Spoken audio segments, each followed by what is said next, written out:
Welcome to For Your Amusement, a theme park podcast that aims to exhaustively evaluate the world's most popular theme park attractions to determine if they are world class. I'm Ryan Bergara. I'm Byron Marin. And for today's episode, we're switching things up a bit by doing a straight up interview, because the person we have on today has done something straight up impossible, at least until now.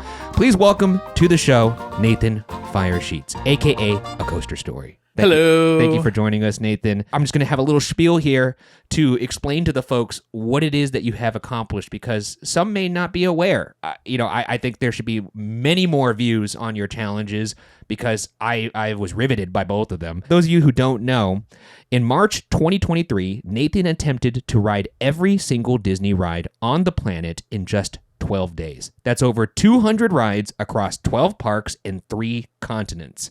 And spoiler alert, he succeeded, and his video of the whole experience has finally arrived, and you can go watch it right now on his channel. Nathan, could you say the name of your channel right now really quickly? Yeah, it's just A Coaster Story. So A Coaster Story. Or if you search I Rode Every Disney Ride, it'll pop up in the search results. Perfect. And like I said, you could go watch that video right now on his channel. If you haven't done so, head on over there, watch that first so you have some context for this interview. Not a good style to be successful in the podcast sphere, to be like, hey, exit out of our content to go watch another person's. But the sheer will and determination that this man demonstrated in this challenge, in this video, is required viewing. It's truly remarkable. And with that, I gotta say, Byron and I also came across your first challenge video, where you rode every Disney ride in America in 36 hours on one of our theme park YouTube couch sessions. That's a real thing I just said. Nice. Something that Byron and I often do. And we were locked the fuck in. I'm not going to lie. We did not know. In fact, we actually had my brother-in-law with us that day. We was after a party that popped up and I recommended. And we were like, why don't we watch this? It's a long video, but why not? We didn't expect to watch the whole thing, especially because my brother-in-law is not a theme park sicko like Byron and I are, and he was riveted. Like, just the way that you built out the video, you included the minutia of like having the order of the day, the order of the rides, what you had to hit by a certain time in order to make it to your flights. The stakes were just, any park head who was watching that video has been in the situations you have been at a micro level of like, I want to make my day. Because, we go into these parks with a very planned out itinerary because, we want to conquer the park. It's hard to look at Haunted Mansion the same. I know. But anyways, after that, I still have PTSD from that Haunted Mansion. I do think of you every time. But it opened just in time. That bit, Spoiler alert. That was edge of your seat kind of material. For those who don't know, Nathan was trying to complete the park by getting Haunted Mansion in. He went earlier in the day. It was not open. It was broken down. There was a word that it may reopen. Obviously, that's one of the main attractions in Disneyland and something that you would need to accomplish to say that you rode every Disney ride in America. And by the way, a ride that you don't necessarily associate with having too much downtime. No, exactly. It's an omni mover. I mean, I don't know how much more, simple you can get. And it seemed like you ran into some very nice cast members who were willing to work with you and give you real-time updates. And it was getting to the point where you either you're running out of time to get on the ride and then get into a lift to make it to LAX to get over to Disney World. Just watching you sweat through that was exhilarating. I'm completely at a loss right now. Do I stick around, ride it, finish, and just accept the loss? When I do a lot of challenge stuff, I plan for contingencies. And it's like, okay, if this happens, then I've got this is a fallback, et cetera. When I getting ahead to my Disney Global Ride Challenge, the 12 parks in 12 days, I actually had 3 separate flights booked from LA to Orlando. Amazing. To account for certain contingency situations. Dude. And even when I did that original Coast to Coast challenge, I actually started the attempt a day before and got to the early afternoon, realized it wasn't happening. I bailed, pushed all the plans back, and tried again the second day. Dude, that's dedication. So the 2 days that you see, like I open the video with like I'm sitting outside the gates, and I have some learnings from the day before, and I'm like, but I'm gonna get it this time because I'd played too conservative. I played defensively, and I was like, You the didn't only play way to this win. is gonna happen is by I just got to be aggressive and go for stuff, and I did, and it worked out. But I had a fast pass for Haunted Mansion at like 10 or 11 o'clock in the morning. Okay. And I went to go use it, and it had broken down.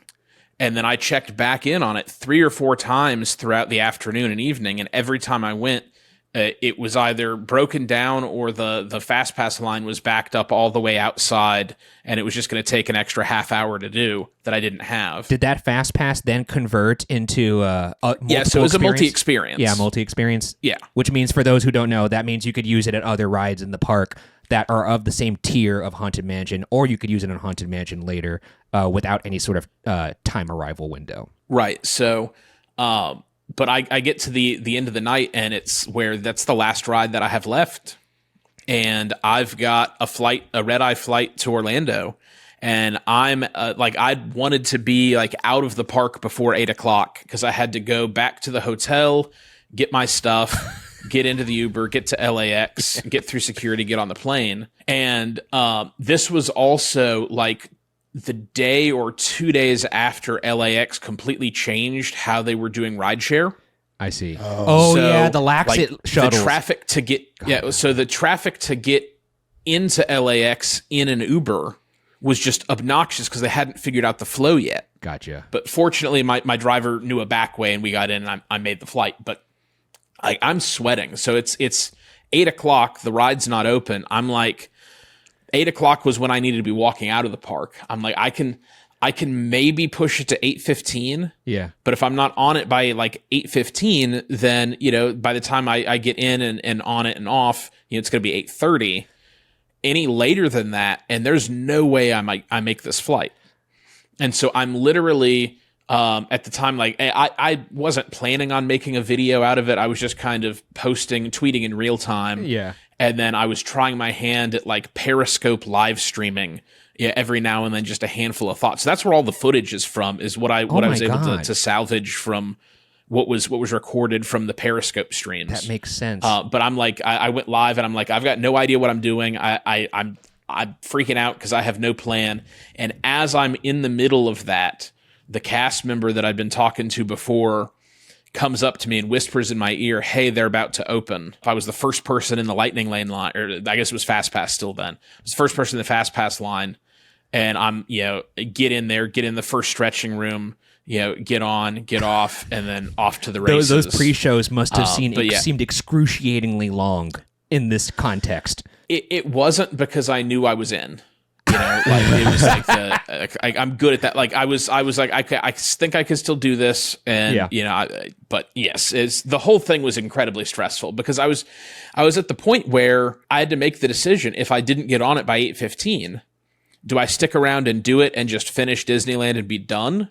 Do I still try to make the flight? Do I cancel the flight, stay an extra day, try to reset again? Do I skip it and go do the flight and still try to do Disney World the next day, even though it wouldn't really count because I wouldn't have done Mansion?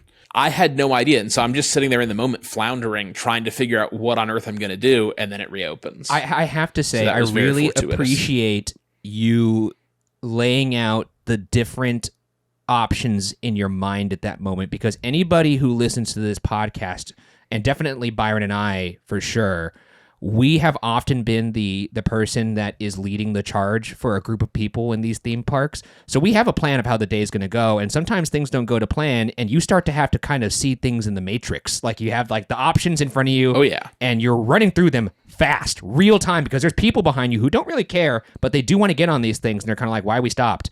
So you have to kind of do these things real time.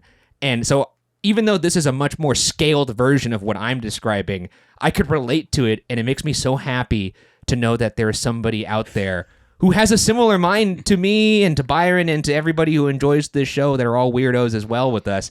It's heartwarming almost, because it's just like I know the struggle, And you know, with that being said, too, when you announced the new 12-day ride challenge, I honestly can say that from the moment you announced that, and you did that, I believe you announced that you did the ride challenge in 2023. You announced it. It was like a week or two before. A week or two before. Yeah. And I actually saw you posting on Twitter, you know, updates. And I purposefully, I think I actually muted you and like just so I wouldn't see any spoilers, because I wanted to get the full experience in the video.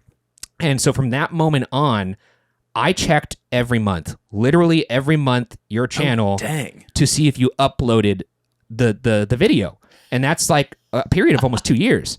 And so recently, at the time of this recording, your video finally dropped. Byron was the one to let me know. He let me know at my house. We had just, I believe, just watched a Laker game or something like that. And he was like, guess what just dropped? And I was like, I don't know. And he was like, Nathan just dropped his new 12-day ride challenge. And to tell you how excited I was, I can't describe it in a way that wouldn't be an understatement. Like, we were just sat down on the couch. I was so stoked, just locked in. And I'm honestly a little, frankly, I'm a little giddy that I'm talking to you right now, because you're just somebody I've admired from afar. So it's really, really a blessing to have you on the pod. So thank you for coming on. Mad props to our Discord of FYA holes out there, because the day that your video dropped, they were posting it on our Discord. So wow. Yeah, I think our fan bases have merged essentially. Incredible. And so they've all been watching. Well, thank y'all so much for watching and enjoying. Yeah, this is, I don't have a huge channel, but this is by far the best I've had a video do so far. And the thing is, I'm going to go ahead and let you all know, but wait, there's more. Oh my, yes. Yes, so the reason, before we get into all the details and all the specifics, I'm going to go ahead and let you all know. The reason it has taken 2 years to get the video out that I got out isn't because that video took me 2 years to edit. It's because I came back with 5 terabytes of footage. Because the whole time I was doing the challenge, I had a GoPro strapped to my backpack that I was narrating my thoughts into. Oh. And then every ride, I had a 360 camera strapped to my wrist filming. And I have been going through in my spare time trying to filter through hundreds of hours of footage and turn that into coherent, cohesive, episodic content that walks you through the entire challenge, not just a few seconds on every ride. Okay. And honestly, the first video did a really great job of doing what you just described, because like you had mentioned, it was Periscope footage. I am so excited now. What do you have? Can you tell us when this new episodic is going to drop? Absolutely no idea. So right now I've got rough story cuts of the 12 days done, but there's so much more that goes into it. I've got to do insane amounts of audio cleanup, as you can imagine. I didn't have a separate outboard mic, so I've just had the GoPro mic. So there's a lot of background noise I got to clean up. Got to do a bunch of graphics. One of the things that some of my alpha viewers have given me is they really want to see map overlays to see where I'm going, what I'm doing, kind of like what I did in my coast to coast video. The footprint tracker, but maybe less. Yeah, but maybe less, jankily built in PowerPoint like that was. I thought it was great. And something maybe a little bit nicer. I loved it. Say again? I thought it was great. I loved it. It took a long time to to build those, because I was just doing that in PowerPoint. You honestly, I don't want to make you feel weird, but you might be talking to your number one fan. I'm serious. Well, also, just so we could quickly get into the questions here, because I don't want to take up too much of your time. Byron mentioned in the Discord, just a little housekeeping here. If you're wondering what the Discord is, it's over at fyapod.com. It's our fourth wall where you could support the show, help us keep this thing going. Subscribe to us if you're watching on YouTube, youtube.com/@fyapod, or wherever you're listening to podcasts. And on the fyapod.com, you'll get up to 3 monthly bonus shows in addition to this free show that you're watching right now. But continuing on, let's get into some questions here. I'm not going to make you go through the experience chronologically, because that would be exhausting. I'm just going to ask you questions, pretty much stream of consciousness. I wrote down 27 questions for sure. We'll see which ones come up. Okay. These were just things that popped up once I found out that you were going to come on the show. I had messaged you about like 2 weeks ago. Every night before I went to sleep, if I had a new question, I would just add it to the list. So this is going to be a little bit all over the place. So let's just go ahead and dive in. And I know Byron has some too. But first question I have for you. How many times did you have to pee really bad while on a ride, if any? Because I imagine you had a strict schedule, and sometimes you have to be like, you know what, I got to go, but I'm in line right now. Let's get on this ride. I'll hold it. So probably not too many on a ride or in line for a ride. I didn't end up having too many long waits on the trip because I was very keen on strategizing in terms of, targeting rides when they were going to have lower waits or using various line skip options, Yes. lightning lanes or premier access for the overseas parks. Yes.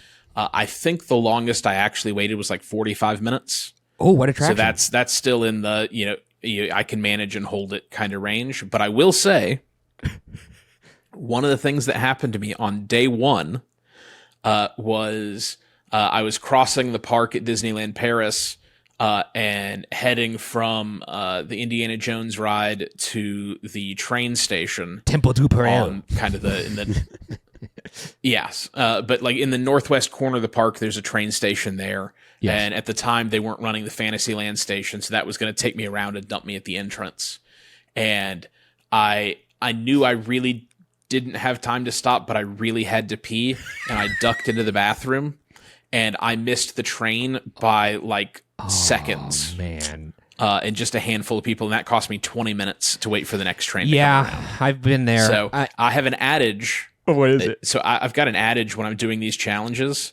It's so true. Seconds can cost you minutes. Minutes can cost you hours. It's true. And a couple of seconds in the wrong place at the wrong time, especially like at rope drop, a couple of seconds behind puts you 5 or 10 minutes behind in a line, which then cascades through every other ride the rest of your day. So like there's a few specific places where a couple of seconds one way or the other, it can mean the difference between you're the last person getting in a dispatch or having to wait the first person for the next one. And I had so many times in this challenge. Most of them didn't end up being consequential, but so many times where I get up to a merge point or a grouper and I get held as the first person stopped for the next one. That like at sucks. Guardians. That's the they worst. have that huge pre-show room. Yeah. The last person that didn't make it in. That's a 10-minute mistake right one there. One person too late. Yeah, and I had to wait a whole cycle. And that was my first time ever riding Guardians, too. So I didn't know where I needed to position myself in the pre-show room. So then I go from being the first person in the pre-show to one of the last people out of the pre-show room because I wasn't positioned right where the doors were. Again, timing-wise, I was fine, but in other circumstances, one of those kind of things, it can cause a cascade that can really throw a whole day or a whole challenge run. And I totally understand what you're saying. I also really liked what you said about the boarding door, because oftentimes when you are in these pre-show rooms, whether it's Haunted Mansion or Cosmic Rewind or Guardians of the Galaxy Mission Breakout, there are certain hidden doors that will open to lead you to the next room, and you need to know where to be standing in the room so that you are at the front of that line and therefore quicker to a dispatch. These are things that I am constantly thinking about, and it is just oh, for sure. So it just tickles me so much to hear you talking about them. And I apologize to our listeners if this is too in the weeds, because I love this kind of shit. But it's all about optimizing. It is. There's so many optimizations, knowing on certain rides. So like at Disneyland, the Big Thunder Mountain, Yes. I always go left at the split because the right side station is the station that loads DAS from the exit. And so that tends to take extra rows, which means if you go right at the split, you tend to wait longer than if you go left. Oh my God, I didn't know that one. One thing, though, I do want to ask about, this is a subset of the first question, just because you had mentioned it. First time on Cosmic Rewind, I'm curious, when you're doing a challenge like this and you're getting on certain rides for the first time, and marquee attractions like Cosmic Rewind, are you trying your best to forget about the challenge when you are experiencing the ride? Like, are you able to successfully do that and just take in the ride at face value, or is that hard? So I think a lot of it depends on the context in which you put yourself. So one of the things about this challenge that a lot of people have a really hard time wrapping their head around is I actually built extra time into the challenge so that I could have fun. I legitimately think that this could be done in as little as 9 days.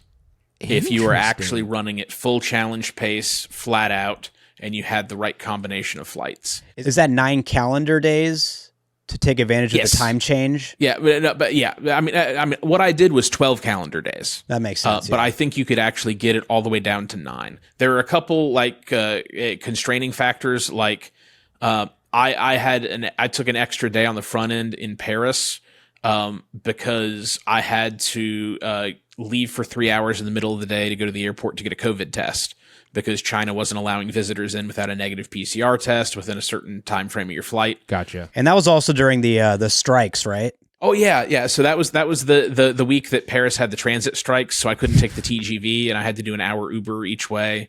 Yeah, it was a whole big mess. But if I had and at the time also Air France was only operating 3 flights a week from Paris to Shanghai. Oh boy. So like there were a ton of logistical kind of constraints, but now I think it could be done in as little as 9 days, start to finish.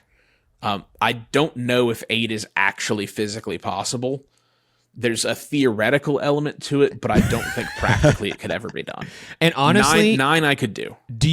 Is it cool to know that quite literally you are the only person to have accomplished this? So when you say, oh, this could be done in 9 days, you are the only person on earth, I think, that has the authority to say that, because you knew what it took to do it in 12. Is there a pride that comes with that? So there's a pride that comes with being first, but I am now not the only.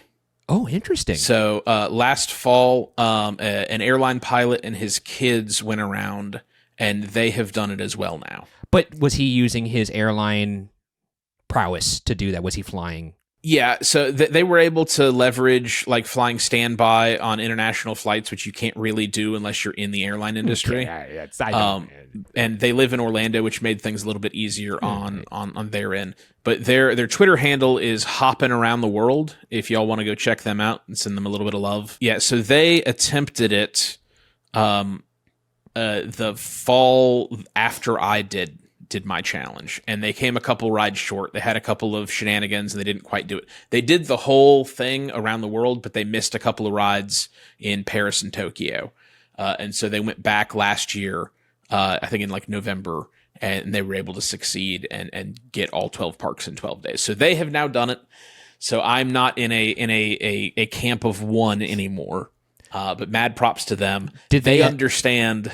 Did they contact what this you? Takes to do? Like, did they contact you for any advice or anything like that? Oh yeah. So we had a bunch of back and forth talking awesome. Strategy, and now we can kind of commiserate about the shared experience, because it's hard when you don't have anybody else who really understands what one of those experiences is like. And now I've got somebody who they know, and for them I know, and so we can commiserate about because it's tough, man. Like, so I will say I built extra time in to have some downtime for re-rides. I was able to see some shows and parades and things like that. So that was kind of, to get back at your question, that was what was able to let me in for some of these rides be able to take a step back and kind of focus and enjoy the ride. But there were definitely times when I had to be go, go, go. I think the fact that you were so generous with your time in terms of giving these folks advice and tips on how you did it just kind of is a testament to your character, because I feel like in the theme park creator sphere, or the creator sphere in general, anybody who's kind of involved in like this kind of community or platform, a lot of it is, based on being first and then trying to kind of maintain that superiority and not really being sharing that knowledge with other folks. So the fact that you did that and were willing to welcome people into this kind of exclusive club is really cool. And I just wanted to just kind of point that out, I think that's awesome. So, sorry to interrupt your thought. Yeah, well, thank you. So sorry to report, you're going to get a lot of emails from Ryan now. You've opened that can of worms. It's true. That sense of accomplishment that I got isn't invalidated in any way by other people coming along and doing it as well. And even if somebody comes along and wants to go after and do it faster, more power to them. Like, I could do it. I have other trips I want to go do. For sure. You know, like there's a big crazy world out there, and you know, there's a lot of other stuff I want to go see, and yeah, I could go back and do this in 9 days, but you know, I'd rather, if I'm going to go back to Hong Kong, I'd rather go actually see Hong Kong instead of going from the airport to the park and then back to the airport. No, I get you. You know, and will I ever revisit something like this? Maybe. I don't know. But, you know, I welcome other people. Go give it a try. I mean, it's hard as heck. It's, I would say, and I've said this many times, but it's equal parts logistics, Disney stuff, and physical endurance. Yeah. And all in equal measure. In coffee. Like it's like you've got to have. It's exhausting. I couldn't even imagine. Man. You know, I don't know how much you noticed in my video. You're yawning through all of Hong Kong. I was going to say, it was Hong Kong the most tired you were, because specifically Hong Kong, I'm like, he's yawning on half these rides. Your ride aboard Cinderella Carousel is coming to an end. Please hold on tightly until the carousel comes to a complete. Yeah, Hong Kong was that day was rough. I was very go, and it just hit me hard that day. But the next day was kind of a little bit of a pseudo rest day, so I'd budgeted for an extra half day in Hong Kong the next day to be able to go back to the park in case I couldn't get everything done, but then also to do re-rides. And so because the park opened later, so I was able to sleep in that morning. I actually did an interview with the Fox News station in Orlando. Oh, wow. That was kind of the first news story about the challenge. I did that from my hotel room in Hong Kong. Went to the park. I actually met up with a cast member that had been following along, hung out with them for a few hours, you know, re-rode Mystic Manor and Big Grizzly and a couple other things, and then went to the airport and flew to Tokyo. So that was kind of like day 6 was kind of a This was day 6? chill day. You did an interview at so that day was day 6 that you did basically like an interview that an athlete would do before they go into halftime. Like they're just like, how do you think it's going out there? We caught up with him just before he left for his 4th park, Tokyo Disneyland. And so far, so good. So they actually contacted me and wanted to do the interview sooner, but that was kind of my first window of downtime. Fair enough. Where I could actually like stop and be able to focus on it and not just be go. Now, did you kind of plan for that in the sense that, because from what I've gathered, Hong Kong wait times on average, or just crowd levels on average at Hong Kong Disneyland, are much lower than, let's say, the other 11 parks. So was that kind of like part of Except on the day I was there. Oh, no. Oh, no. So I walked in and it was like one of the busiest days of the year somehow. Oof. It's like through all of my planning, all of my strategizing, everything was always 5, 10, 15-minute waits. And then I show up that day and it's like 30, 45. Like I waited 45 minutes for the Dumbo. Oh, my God. Was it like some sort of I holiday? spent an hour. I don't know. But I spent like an hour trying to buy a Premier Access for Dumbo, and I could not get it to go to work. Yeah, I've heard about that. I got Premier Accesses for a few other rides, but like Dumbo and there was like one other ride that I was trying to buy, and I just couldn't get them to actually go through. App could be glitchy. And there's one point where I'm just sitting over a trash can, just going through my wallet, credit card after credit card. It's like, this one doesn't work. This one doesn't work. This one doesn't work. Like I'm just trying every card. And I think what it was is it was sold out, but the way the payment system, the online, it just wasn't registering that properly. But yeah, I was getting frustrated because I spent basically the whole time from when I got in the park until when I finally made it to Dumbo trying to buy that so I wouldn't have to wait the 45-minute line for the Dumbo. But I ended up just having to suck it up. So I bought a Mickey bar and then just chatted with people on Twitter. Yeah. And waited the 45 minutes. It's one of the longest rides, the longest waits I had the entire challenge. That's hilarious. Was that 45 minutes for the Dumbo in Hong Kong. No matter what country you're in, it seems like Dumbo will get you. Dumbo's gonna get you. It's gonna make you sing the Baby Mine song in the line.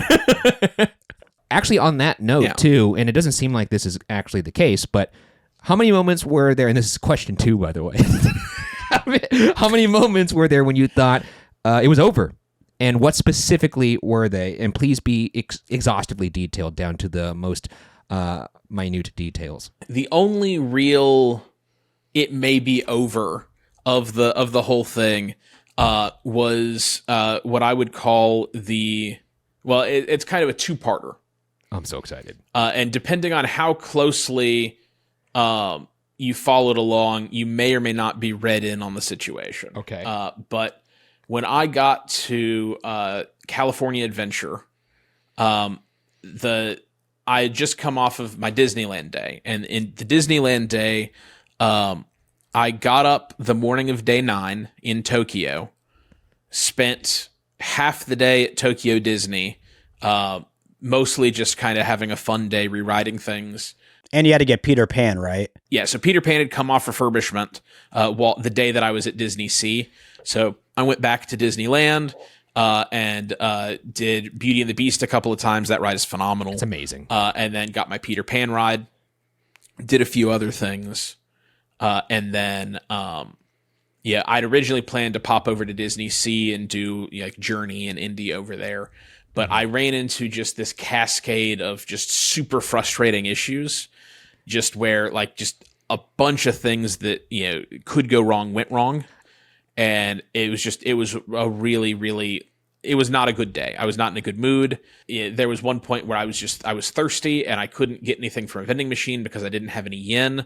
So I go to the ATM, and the smallest amount they would let me withdraw was like $100 worth of yen. Oh boy. At an exchange rate where it was like I was going to spend $20 in fees, to get my $100 of yen. Yeah. And I was like, this is dumb. And then I finally just like, you know what? I'm done. I'm going to go. And I walk to the bus stop outside the park, and I'm 100 feet away from the bus, and it pulls away. Heartbreaking. It's the word. Yeah. So my thought at that point was like, I'm not going to chance things trying to go over to Disney Sea, because with my luck, the way my luck's going that day, everything's going to go wrong. So I was like, you know what? I'm just going to go. I'm going to, have lunch and then head to the airport. And then I go to do lunch. I'm like, I'll have some nice sushi. Sushi place has like a 45-minute wait. So I was like, I'll just go get some ramen. Then I get lost trying to find the ramen place. So it was just a cascade of everything that could go wrong that day went wrong. What time of the day was the flight from Tokyo to LA? So I left Tokyo, it was like 5 p.m.-ish, 5:30, I think, Tokyo time. Got it. And then I land in LA at like 11:30 in the morning the same day.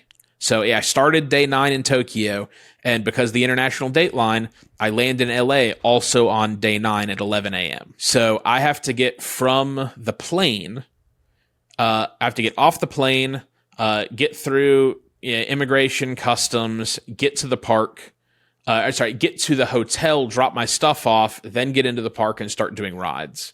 And this is where kind of logistics gets a little bit fun, because I have a coworker who works for one of our clients at an office out in Irvine. And he actually, so I shipped him a duffel bag full of clean clothes because my suitcase wasn't big enough to have all the clothing that I needed for the full 2-week trip. So I shipped him a duffel bag of clean clothes. He picked me up at the airport. And then I'm in the backseat of his car on the way from LAX to Disney, swapping out the dirty clothes from my suitcase into the duffel bag and the clean clothes from the duffel bag into the suitcase. And then I had him ship the duffel bag back to me so that I could kind of keep going. Because the flights that I had, the intermediate flights in Asia, I couldn't have a big enough bag to carry enough luggage to do the whole trip. That makes sense, because checking would slow you down. And then also if you were checking, you have to hit that window of like an hour and a half before the flight leaves to get to the airport to check your bag. Even with that, my bigger suitcase was bigger than what they allow for the check bags without paying like an extra $200 fee or something. Gotcha. Like it was going to be something absurd. And so I was like, you know what, I'm going to do this. And what that allowed me to do was on the way from Tokyo to LA, I carried my bag on. So when I got to LA, I didn't have to wait for my bag. I just pulled it out of the bin and I'm just straight out the door. And so like I think wheels down to me in my coworker's car was like 25 or 30 minutes. Yeah, that's pretty remarkable, especially in LA. The thing that's fun about this to me too is like not only are you dealing with park logistics, you're dealing with like real world airport logistics and immigration. Oh yeah, that's why logistics is equal to the Disney stuff. Yeah, it's crazy. Like they're co-equal partners along with the physical endurance piece. I'm sure you're constantly changing battery packs, constantly changing cards if you're recording all this on multiple cameras. Don't get me started on. Because those you just have to quickly just just pop out, just store, and just keep moving, right? Like you can't think about it too much. So I had we'll circle back to the actual question in a minute. So I had in my backpack, I was carrying 6 or 7, I think, GoPro batteries for my Hero 10. That makes sense. And then I sense. think I had 5 for the 360 camera. You had a And then I 360 had, camera too? Oh yeah. Yeah, so the 360 camera is what I used on all the rides. Oh, that makes sense. Yes. So that of I course. I could come back later and decide if I wanted to see the ride in front of me or see me on the ride, rather than having to commit to one shot as I'm riding it. And that worked out really well, but it is a bunch of work to edit. But and then in the bag, I had the little charger doohickeys that the batteries fit into and USB power banks. So when I'd pull a battery out of my camera, I'd put it into one of the chargers, plugged into a power bank, and have it try to recharge. But they never recharge as fast as I go through them.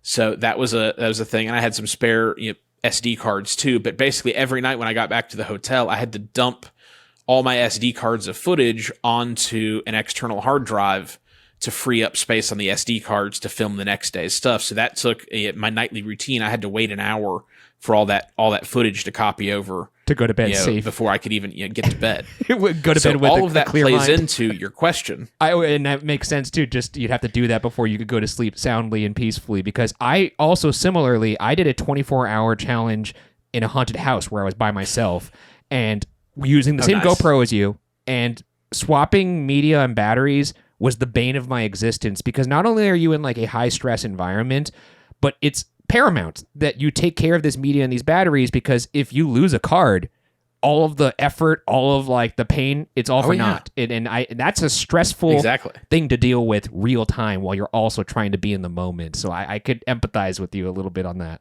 You know what sounds the most stressful about this to me is what's that? The international airports and going through the security and stuff like that. Because, for example, when I went to Disneyland Shanghai, I had just like a little battery charger that they confiscated. Oh, really? Just randomly at security before I flew back, or I guess I was flying to Europe or something. But just like that triggers me to think like, oh my God, imagine if they just decided, oh, like lithium batteries on here, these GoPro batteries, those got to go. Oh, these cards, you can't go with that.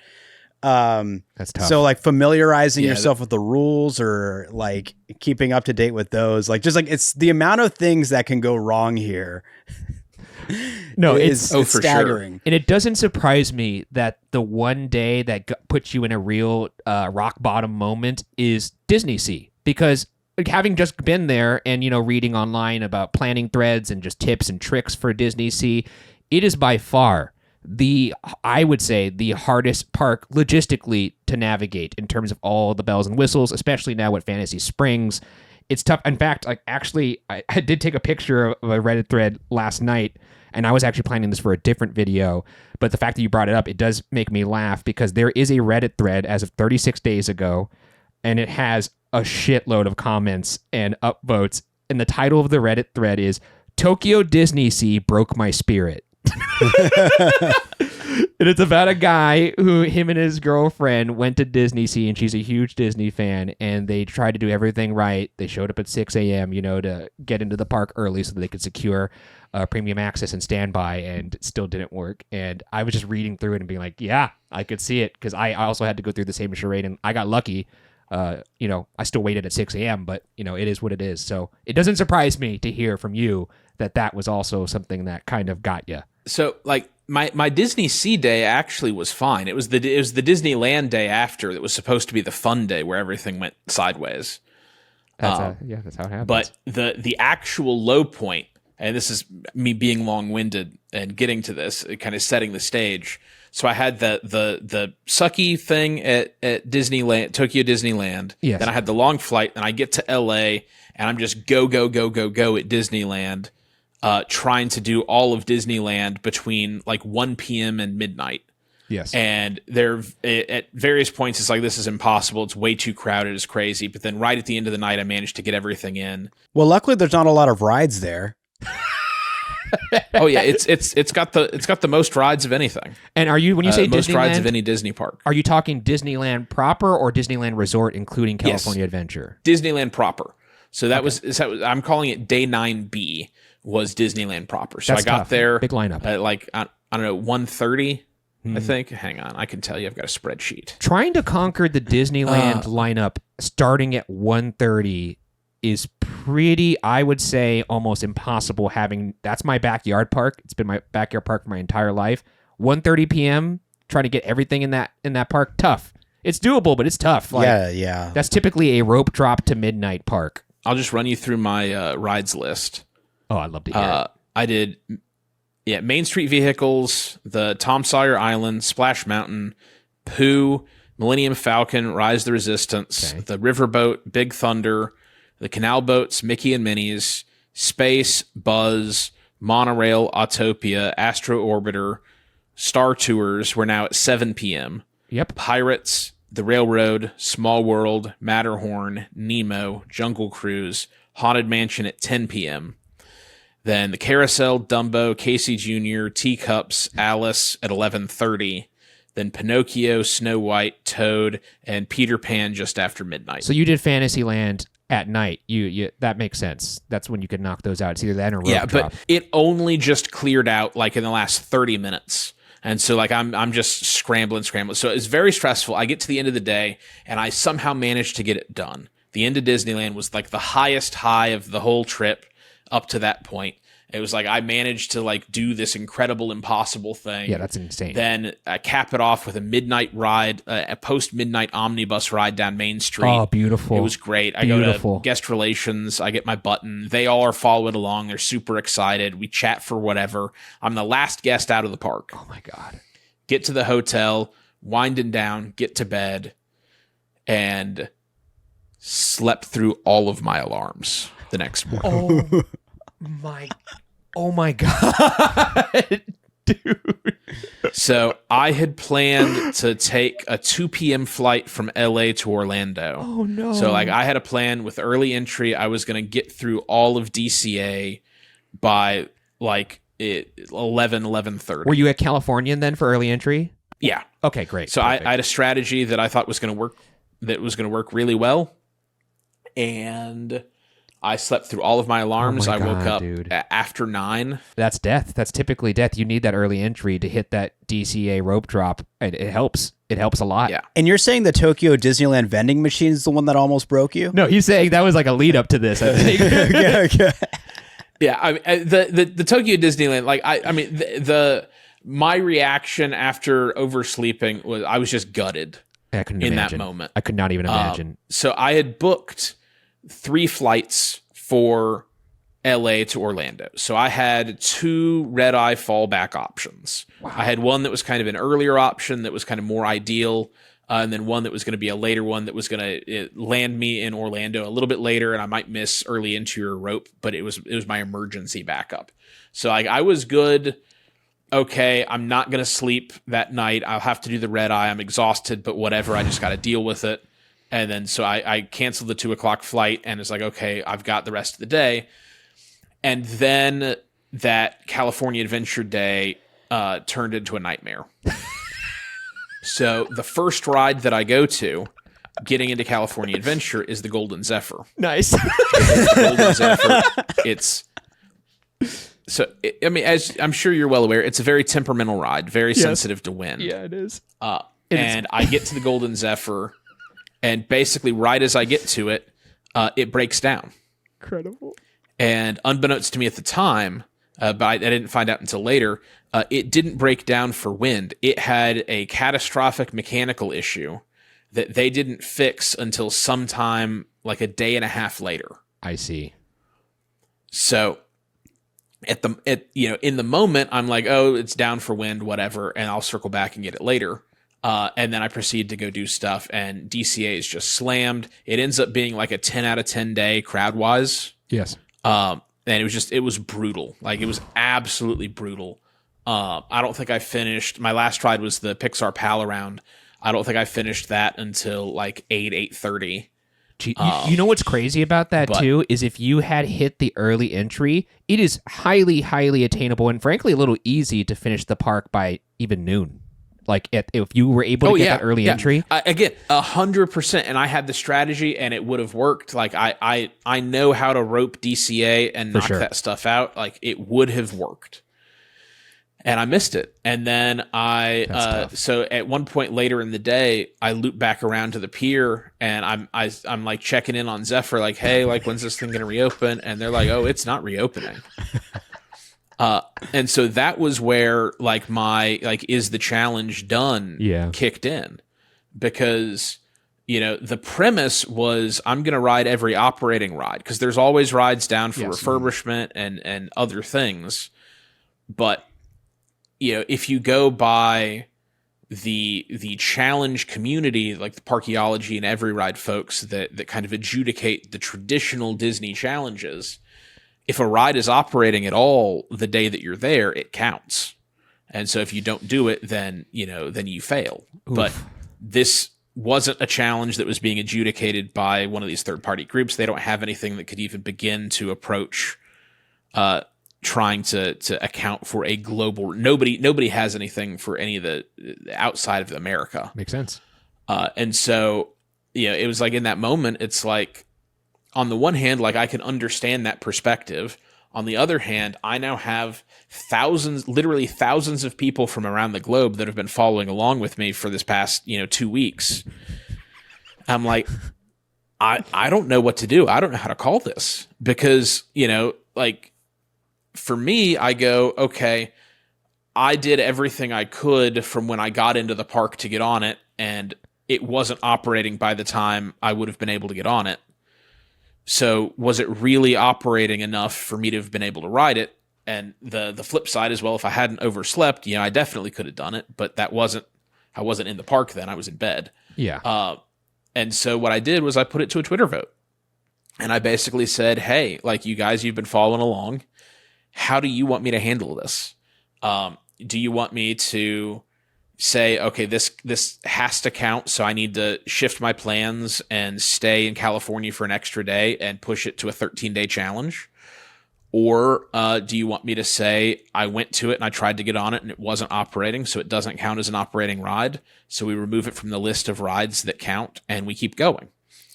And overwhelmingly, I think it was like 80% of 80+% of the vote said to remove it from the list and keep going. And so that's what I did. I think that's because most people have been on that ride.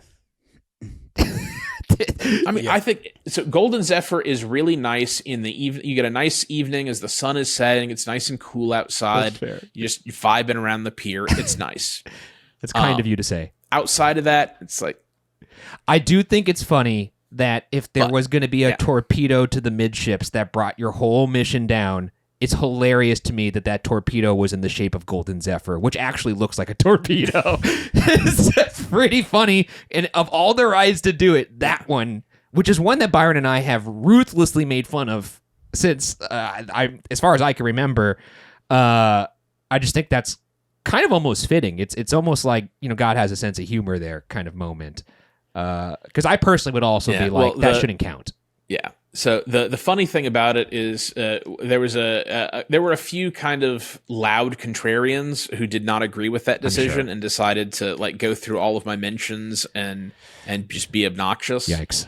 And one of them decided that he was going to do a Disney challenge at the Disneyland Resort like a couple of days later. And to like thumb his nose at me, he decided he was going to rope drop the Golden Zephyr and do that as his ride to start the day. Nice. And it was broken down. That you must have had a Joker-like smile on your face when you saw that. That would have made me so happy. Also, one thing I want to kind of just touch back on, it was a while back, but you had mentioned when you were going through your ride list, I think you said Pirates, then Small World, or Pirates Railroad Small World. I'm guessing you then used the railroad to deploy yourself into Toontown area to get on Small World. Byron and I love a good deploy. Yeah. Sometimes we'll do that when we're in downtown Disney and we'll deploy over in Tomorrowland or, we'll use the railroad. How many times in general were you using either the monorail or the railroad in these parks, in the castle parks, to drop you off at strategic locations to, help your lineup? So not a ton. So like the monorail I just did as a round trip because that day I was only doing Disneyland. Gotcha. But on other challenge runs, they're just full Disneyland Resort focused. Absolutely. Exit the park through the Grand Californian and then go straight to the downtown Disney monorail station and then monorail into Tomorrowland. Good deploy or vice spot. versa. can be really strategic. Railroad wise, I think I mentioned at the beginning where my bathroom break affected my Disneyland Paris railroad. Yep. But that one, I took the railroad around from kind of the northwest corner of the park back down to the entrance. The railroad in Hong Kong, I think, was closed because of the Frozen construction. Nice. So that one didn't have one. The one in Tokyo is just a round trip. Yeah. It's only got the one station. Yeah, I remember that. But I did use the transport rides in Disney Sea. The boats. So they've got the transit steamer and then the electric railway. The electric railway is awesome. So both of those I deployed tactically to get me from point A to point B.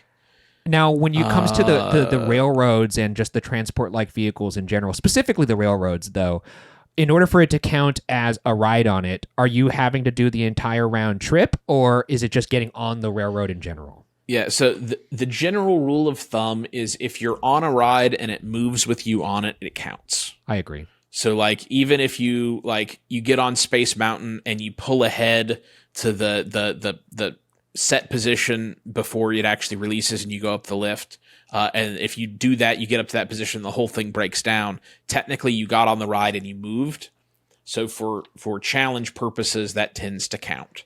So anything where it's got like multiple stations, as long as you ride it one ride segment, that's enough. So like a Main Street vehicle, you can just ride it up Main Street. You don't have to do round trip. Makes sense, yeah. The railroad, one segment is enough, things like that. Or for the Main Street vehicles in general, where there's a bunch of different vehicles you can do, you just have to do one of them. If anything, that would be the one thing I feel like people online would get snarky about. Like, you didn't see the diorama. I personally agree with you. If you're on the thing and you're moving, that should count, especially because the railroad, it could really bite you because those dispatch times are so variable depending on how many people are waiting at the station or how many people aren't.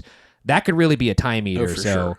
I personally think that I just wanted to put that out there because I'm sure there's going to be some people even in our comments that are going to be like, he didn't do the diorama.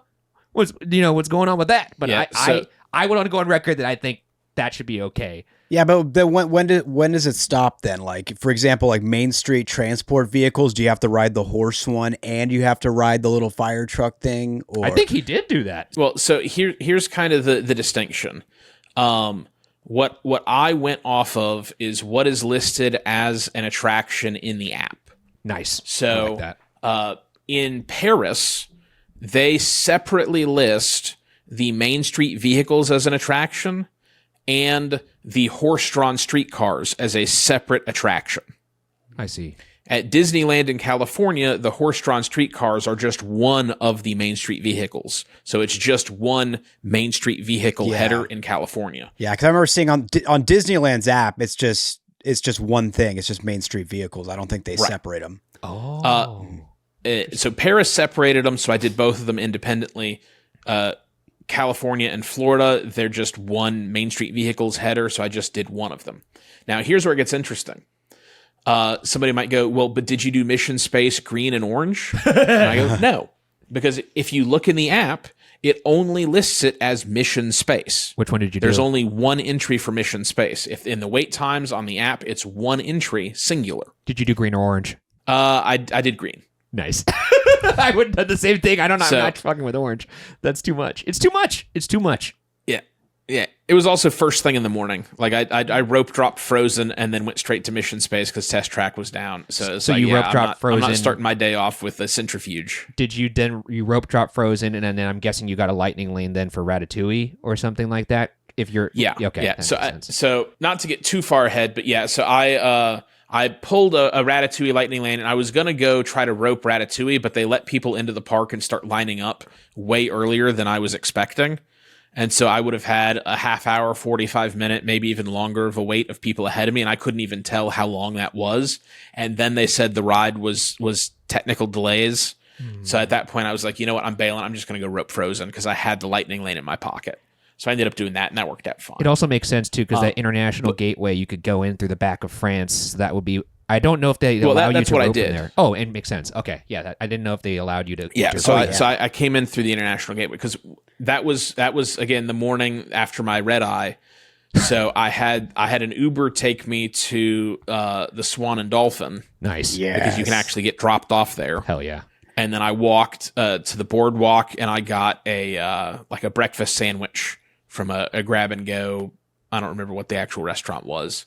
And then I took the water taxi from there to the International Gateway and then went in. And I thought I was doing great on time, but they let a whole bunch of people in ahead of me. And rather than being a rope to drop at, they actually let them into a line. So there was no like finagling my way through the crowd at What's all. funny to me too is just the idea that every one of these parks you went to, everyone's on vacation, for the most part kind of carefree, and you're sitting there silently just looking at math equations in your head, just being like, this is going to cost me. Byron, what were you going to say? Well, I was going to first say the water taxi, that's a bonus ride. I don't think that's on the app, right? Yes. So I feel like that would offset any sort of... I counted... That's true. That's true. So, I did count a handful of bonus rides. So the water taxi was one of them. Also, just something you had brought up that leads me to another one of my questions is, how many times were you eating per day? Were you doing 2 times? Or were you trying to go to 1 meal a day? Not a ton, but let me just really quick close out the last point, and then sure. I'll get into that. Because I was going somewhere with the different rides and how they were labeled. And I got distracted. But the last point on that was the one distinction where it is actually listed as 2 separate attractions in the app. Do y'all know what ride it is? In terms of what system are we talking about? Railroads? Or are we talking about Main Street vehicles? One of the rides at Disney, one of the parks that has multiple experiences, is actually listed in the app as 2 separate attractions. It's the only one like this, except maybe you could say the Main Street vehicles versus horse-drawn streetcars in Paris. I see what you're saying. It's the only other one that comes close. Okay, let me think really quick. Pixar Pal Around. Yes. Swinging, non-swinging. Pixar Pal Around. It's listed as Pixar Pal Around -swinging and Pixar Pal Around -non-swinging. And even though in traditional challenge rules they only count it once, for my thing, I said it's listed as 2 separate rides, so I'm going to do both of them. I respect that. I was actually going to ask you, did you do swinging or non-swinging at the end of the day? Because you'd mentioned that was your last ride. Yeah, so I did swinging first and then non-swinging because the lines looked better in that combination. But I still ended up waiting like 45 minutes for each. Yeah. Oh my God, 45? Oof. I wanted to get it done.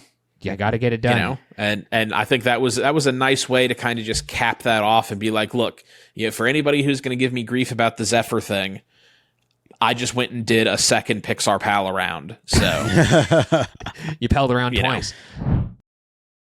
Okay, so to your food question. Yes. I have a rule of thumb when whether I'm doing a challenge thing or even just one of my super crazy jam-packed vacation trips, because this challenge is crazy, but I also vacation very crazy on my various roller coastering adventures that I do around the world. Incredible. And everything just tends to be go, go, go, go, go on those two. That's just how I'm wired. I work hard. I play hard. But I have a rule of thumb, which is eat what you can when you can. Okay. Because I never really know what's going to be coming up next. Like there are days when I'm trying to cram multiple parks into a single day, and maybe I've got 3 hours at a park and then a 3-hour drive to the next park and then another 3 hours at that park and then an hour drive to my hotel for dinner. So it's like I eat big old breakfast because I don't know if I'm going to actually have time to stop and do lunch. And then whenever I get to the end, I try to find something and be done. So challenge-wise, a lot of it's very similar. It's eat what you can when you can. If there's an opportunity to sit down and take some time and eat, absolutely I do it. If not, I just power through and get to whenever my next opportunity is. Yeah, I was wondering how many of these are standing meals and sitting meals. Like how many of them are like in the line, I'm munching down a corn dog, and how many of them are like, let's go to, an actual like table service place. So not a ton of like corn dog in the line type things. I'm always but like dogging that so line. like I can go through kind of the day by day kind of what happened. So Paris day 1, I think I just started with like a breakfast bar while I was waiting in line to get in the park. Fair. And then at like, I don't know, 2:00 or so when I was at the airport to get my COVID test, I had lunch at the McDonald's at the airport. Hell yeah. And I sat down for, 20 minutes and ate that. And then after the park closed that night, I had a dinner, I think at one of the hotel restaurants at 9 p.m. or something. Nice. Yeah, and that was a sit down. I think that might have been a buffet, and I may have gorged myself a bit. A bear hibernating for the long day ride two, winter. Well, yeah, I mean, but again, it's eat what you can when Exactly. you can. Like I'm burning just insane calories like on my feet.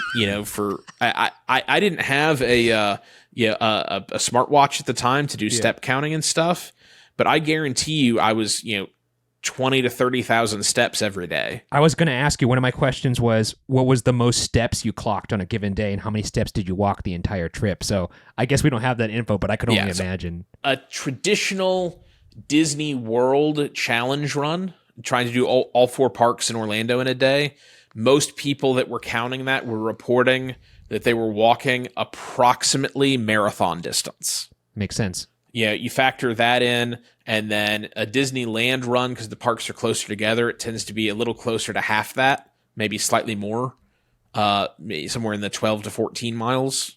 So you add these things up, and it's, I would say easily over 100 miles, maybe more.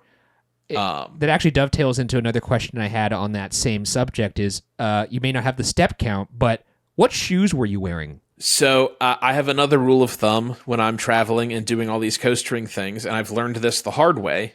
It's that you never wear the same pair of shoes 2 days in a row, because the wear patterns on your feet they will blister.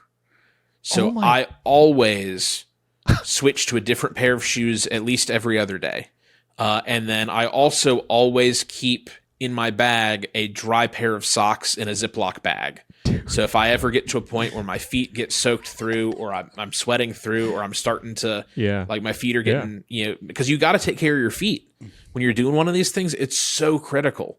Like I did a Disney challenge in 2019 where I wasn't taking care of my feet, and I developed this massive blister in the day, and then I get to the end of the night and I'm rushing to get into the Magic Kingdom. I'm hobbling, and I take a step, and the whole thing just bursts in my shoe, and it was awful. No, the thing Byron and I did. Don't recommend that. The Universal Orlando Resort, so we did Islands and Universal Studios Orlando. This is before Epic Universe, and we did that.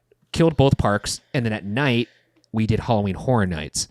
And that at the end of the day, our step count was about 45,000, and it felt like there was glass in our shoes. And when I got back to the hotel room to test to your blister thing, my foot was bleeding. I had developed a blister that broke, and I didn't even realize it was on top of my foot, and it affected me the rest of the trip because my foot was literally bleeding.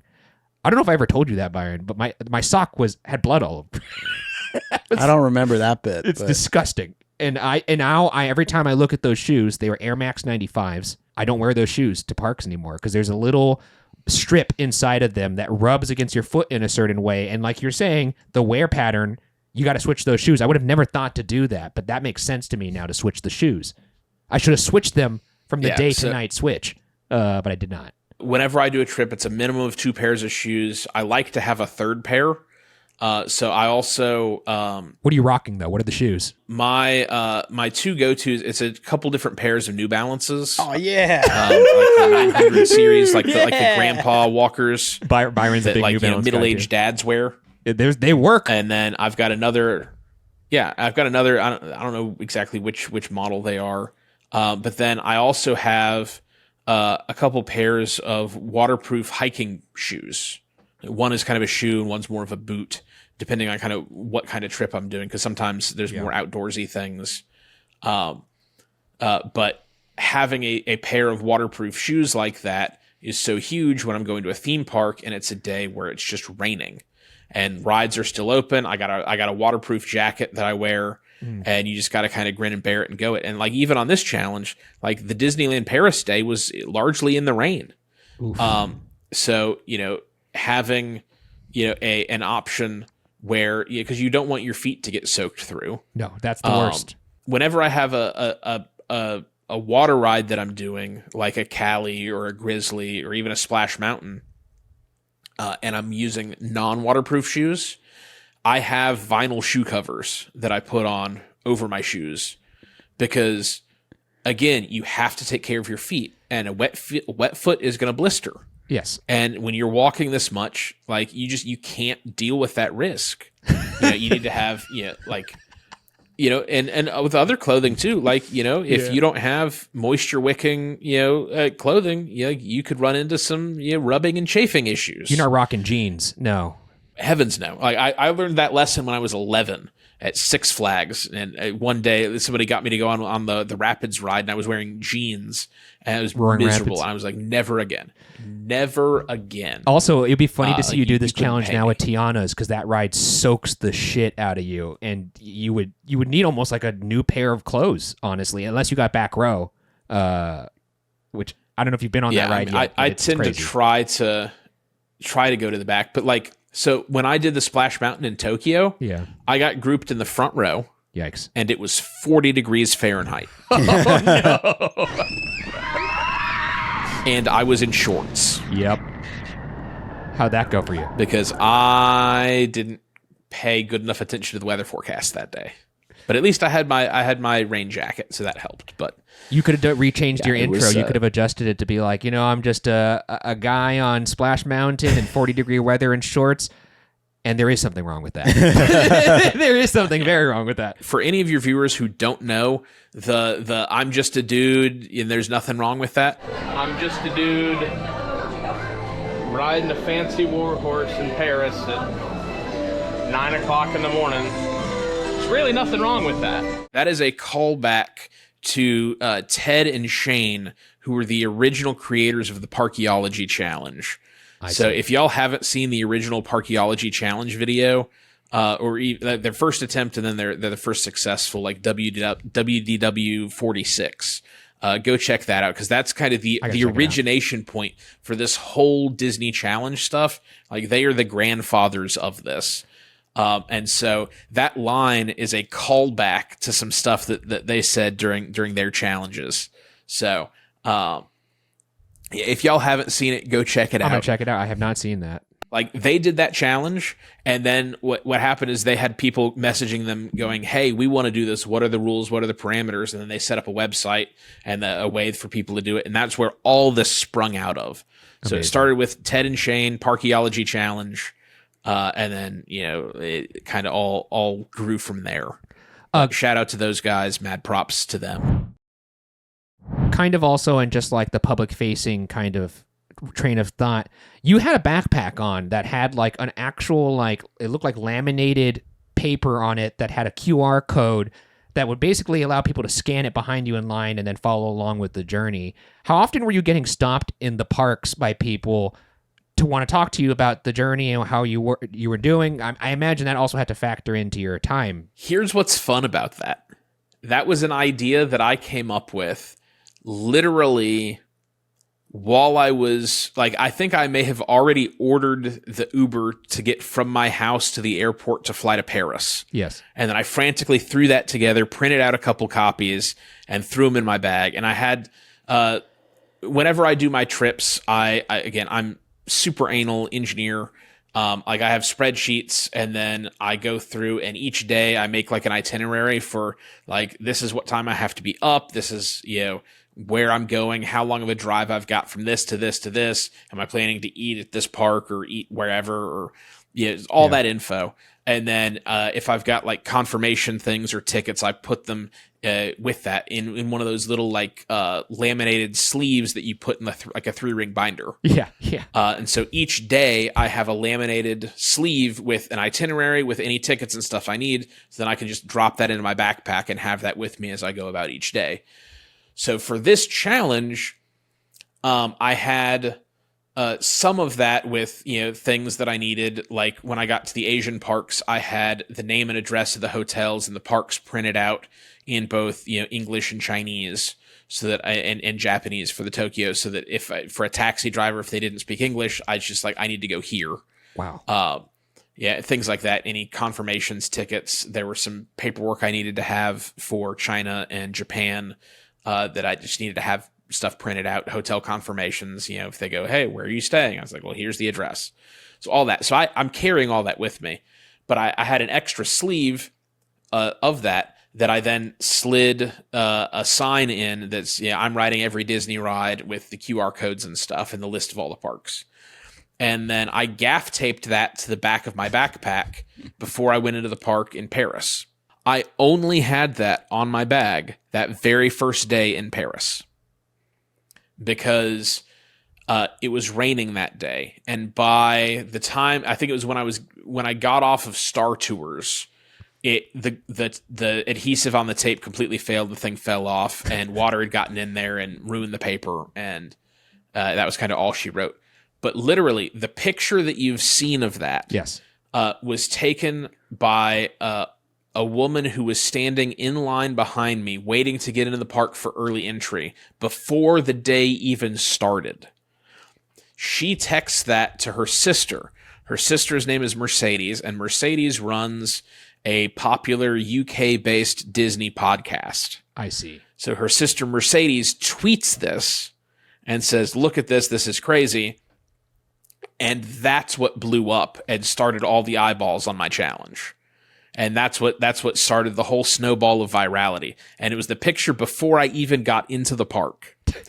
I don't know that anybody came up to me or said anything in the park and commented on the sign after that, except maybe somebody at Walt Disney Studios at the Cars Road Trip ride. Because when I got off, somebody said something to me, and I don't know if they'd seen the sign and talked to somebody or if they'd heard about it elsewhere. But I think that was the only thing that I remember of specifically from the sign itself. But then later on in the trip, I had a bunch of people coming up to me. People were following along, and I'd run into people. Like, I'd get off a ride, and somebody would be like, "Hey, man, like, cheering you on, and you keep going, like, rock on." Amazing.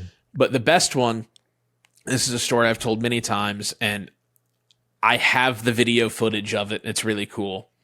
I'm in Hong Kong Disneyland, in their Toy Story land, and what I very quickly learned is it's the Premier Access entrances for the rides there are not super well labeled. I guess they don't have a ton of people paying for Premier Access because their lines are typically 5 to 10 minutes. Makes sense. And it's just that day just was very busy. So like I was going to go do the Slinky Dog zigzag spin, but they told me the Premier Access was around on the other side. And I was like, well, if I got to go around there to do it, I may as well do the RC Racer first because that's kind of on the way. Yeah. And so I go up to the RC Racer, and there are a couple cast members outside. And I'm like, hey, where's the Premier Access entrance? And one of them's like, oh, here, I'll walk with you and show you. And so as we're walking, he's asking me, so, like, where are you from? How long are you here? And I'm like, well, actually, I'm doing this thing. I'm traveling around. And he stops, and he's like, oh, I know you. I follow you on Twitter. They had a cast member, like, fun page that they had been sharing the link around about my challenge, and he had been following along and recognized me and knew what I was doing. Amazing. At Toy Story Land in Hong Kong. And that blew my mind. That's really cool. And then, there wasn't really anything in Tokyo, but then when I got to LA and Orlando, I had a bunch of people that were recognizing me or they're following along. And the best one, and this is one that I really love, is I'm at the Magic Kingdom on day 12. Yeah. And I'm on the rafts to the island. And I'm coming back, and I get off the rafts, and I get up to the top of the exit, and I turn left, and then right in front of me is one of my coworkers and his wife. And they are diehard Disney people. Their family is like all in on DVC and stuff. They're always at Disney. And they're just standing there like, hey, how's it going? And I'm like, hey, yeah. I'm like, let's kind of walk and talk. And I ended up doing the riverboat and Seven Dwarfs with them. But it turns out that they had driven down to Orlando that day specifically just to try to catch me while I was doing this thing so they could be a part of it. And then they stalked me on Twitter to find out what ride I was on, and then waited for me at the exit so they could catch up with me. It's kind of like when people want to run along with somebody when they're, if like you're doing a marathon, your friend will be like, I'll join you on mile 16 and we'll run until mile 19 because I'm not going to run the whole marathon. I've never done a marathon, but I imagine it would be very similar to what you experienced. Actually, I had another question here about cast members, because we talked about the cast member that helped you at the Haunted Mansion in your first challenge. Were there other cast members on this journey, on this particular challenge, that had just small acts of kindness that helped you succeed that you would like to talk about? So the big thing that I want to reiterate is I didn't have any special privileges. That's good to know. I wasn't getting VIP treatment. I wasn't getting any like special front of line access or anything like that. But there were a few things that people did that didn't affect in any material way kind of the outcome of anything, that were really cool and nice. One of them was that cast member in Hong Kong. After he met me, he went and got like his area supervisor. And they, when I got off like the last ride that I had to do in Toy Story Land, they gave me a little Hong Kong Disneyland pin. Amazing. And a sign, like like a thing that it typically would probably do for kids, like some honorary Toy Story Land member thing with my name on it, personalized. Yeah. When I was at Epcot and I got off of Spaceship Earth, that a whole bunch of the Epcot CMs were waiting for me outside at the ride exit, and they like had this huge like round of applause and cheered me on. They gave me a pin, a bottle of water, and some other stuff. That's so good. I had a CM at Animal Kingdom that let me in a couple minutes early, earlier than they normally do for the park hop time. Nice. Which just gave me enough time to kind of go in and get a Powerade, go to the bathroom, position myself in Pandora. Then, I love the phrasing of that, position myself. But like, I had lightning lanes and stuff that I couldn't use the lightning lane until after 2 anyways. Yeah. But it just kind of like, rather than having me sit there and stand outside the entrance for an extra 15 minutes, he was like, just go on. Then when I got done at Astro Orbiter, they gave me some buttons. They gave me a Mickey pretzel with a cup of cheese and a Mickey bar, ice cream bar. Dude, amazing. And then afterwards, they let me ride Astro Orbiter through the entire fireworks show without getting off. Dude, that's awesome. 12 parks, 12 days, the Disney Global Ride Challenge is complete. So that was really cool. So like they weren't doing anything for me during the challenge itself in terms of rides, but like once it was over, I was like, look, if y'all want to pixie dust this and you can and nobody's going to get mad about it, absolutely, I would love to ride the Astro Orbiter during the fireworks. That's incredible. The video that I use, I shared on social media right after, and it's what I ended up using as my the final ride in the video that y'all have seen. Yeah. Is actually the clip from the fireworks ride. Yeah. Not the one that I did like an hour and a half beforehand, because I'd wanted to end on the Astro during the fireworks, but I had so many people like waiting and following along. I was like, I can't just sit here and twiddle my thumbs for 2 hours. Yes. So I went ahead and I wrote it, and I finished, and then the cast members did all the celebration stuff. Then afterwards, they let me go back up and rewrite it, and then fireworks, and then that's when I did that piece to camera. It's really cool that the CMs were kind of following along and involved in your journey, and shout out to all the CMs out there, just in general. I just thought it'd be fun to highlight some of them. They were all phenomenal, 100%. What I said then is as true then as true today as it was then. As the CMs are the magic. Yeah. Like there is no Disney magic without the cast members. So support the CMs, pay the cast members, and stop cutting entertainment. Yeah, seriously. Right. Here's a couple rapid fire ones before we get into some like deep logistical questions. What was your favorite snack food that you ate throughout the entire journey in the parks? So the best meal that I had was at Hong Kong Disneyland. Okay. Because I knew I wasn't going to be able to stop during the park day, I pre-ordered room service at the hotel, and that meal was phenomenal. It was so good. The best thing I had in the park, actually, that's going to be at California Adventure, the day that I had that was super sucky. Once I realized that the day was going to suck and I needed to pick me up, I went and I had brunch at Lamplight. And the I think they call it like the avocado toast or on the menu, but it's functionally steak and eggs with like avocado toast. It's really good. Yeah, they got good lobster nachos there too. I don't know if you saw. Lobster nachos are good, but my go-to for lunch and dinner, I do the salmon BLT or PLT, but I get the salmon rare. And that's really good. And every time they're like, I don't know if we can cook the salmon rare. And I was like, just asking. And they're like, yeah, okay, let's see if we can do it. Beautiful. That's my go-to for lunch or dinner. But brunch-wise, I love that steak and eggs, whatever they actually call it on the menu. I don't know if it's like it's. I think they might call it avocado toast, but it's functionally steak and eggs. I had to check that out. With avocado toast. It's really good. Next quick fire question here. What was your favorite hotel that you stayed at? I mean, again, it's probably got to be the Disneyland hotel at Hong Kong Disneyland. It's a nice hotel. The cast members there were super nice and accommodating. Had a really good breakfast buffet that I was able to enjoy before I did my interview on day 6. They had the great room service that I got for dinner the night of day 5. I will say the Grand Californian was really nice. I love the Grand Californian. The bed was so comfortable, and I would say probably a little too comfortable. It better be. Oh, well, obviously because you slept the alarms, but it better be for that price point. It's crazy, but yeah. Yeah, it's one of those things. I don't know if I would stay at the Grand Californian again, just because it's so expensive. Yes, it is. But like, if you're looking for like a really nice premium hotel experience that's convenient to Disneyland, I mean, you can't beat having your own private entrance. No, that's insane. And the Napa Rose is so good. I love Napa Rose. Yeah, I like Napa Rose. If you're willing to spend a little bit of money for a really nice meal, I've never had anything bad at Napa Rose. Next question, since you've been on all the parks, what's your favorite Disney ride in the world, and what do you think the best Disney ride in the world is? They might be different. So,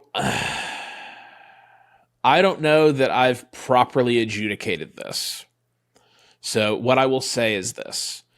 My favorite domestic Disney ride is the Guardians of the Galaxy Mission Breakout at California Adventure. Interesting. Okay.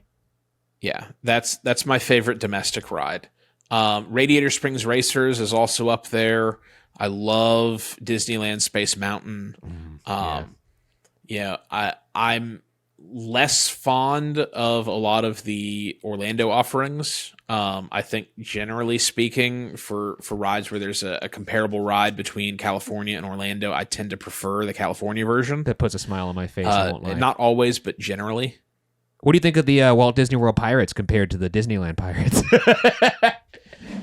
Because I got a little guff. It's like the book report version. There it is. Byron said the exact same thing. Pirates wise, I actually think the Paris Pirates is my favorite Pirates. That's fair.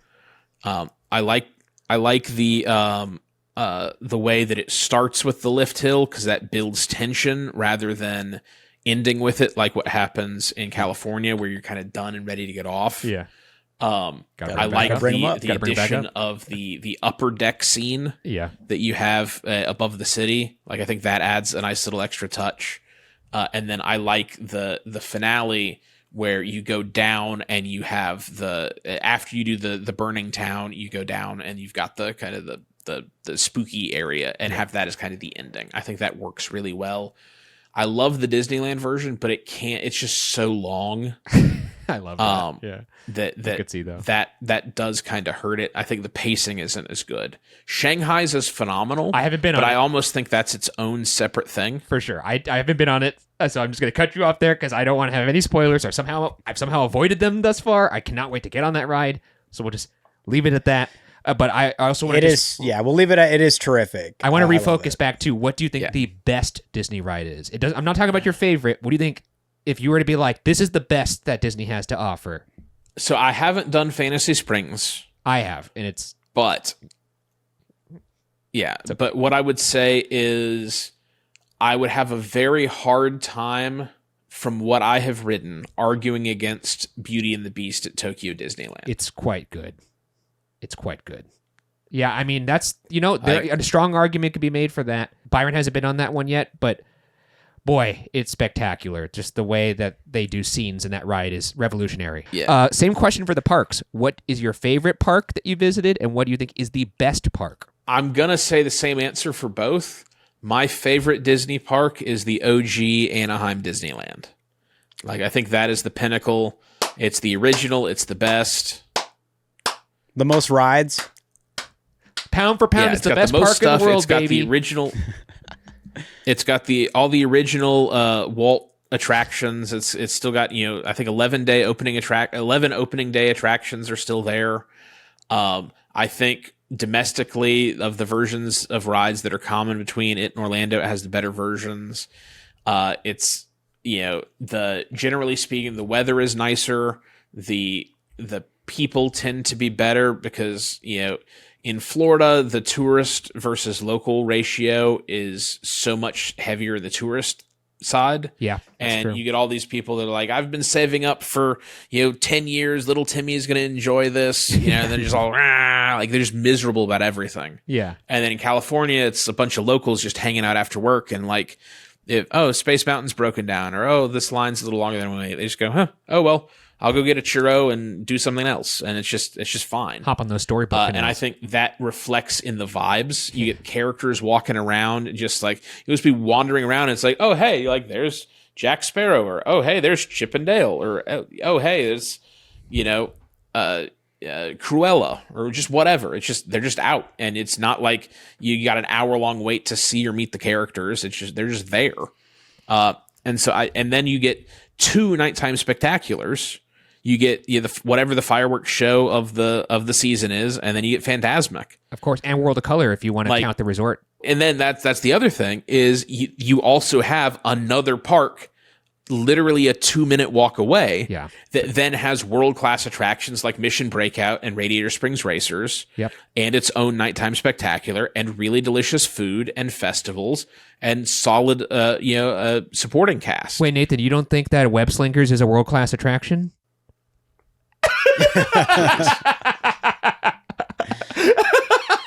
Any ride where I have to do this, is not that's not for me. Like I don't like that. I don't like the Ninjago rides at the Legoland parks where you're just like, it's a lot. It's a lot. No, that's not for me.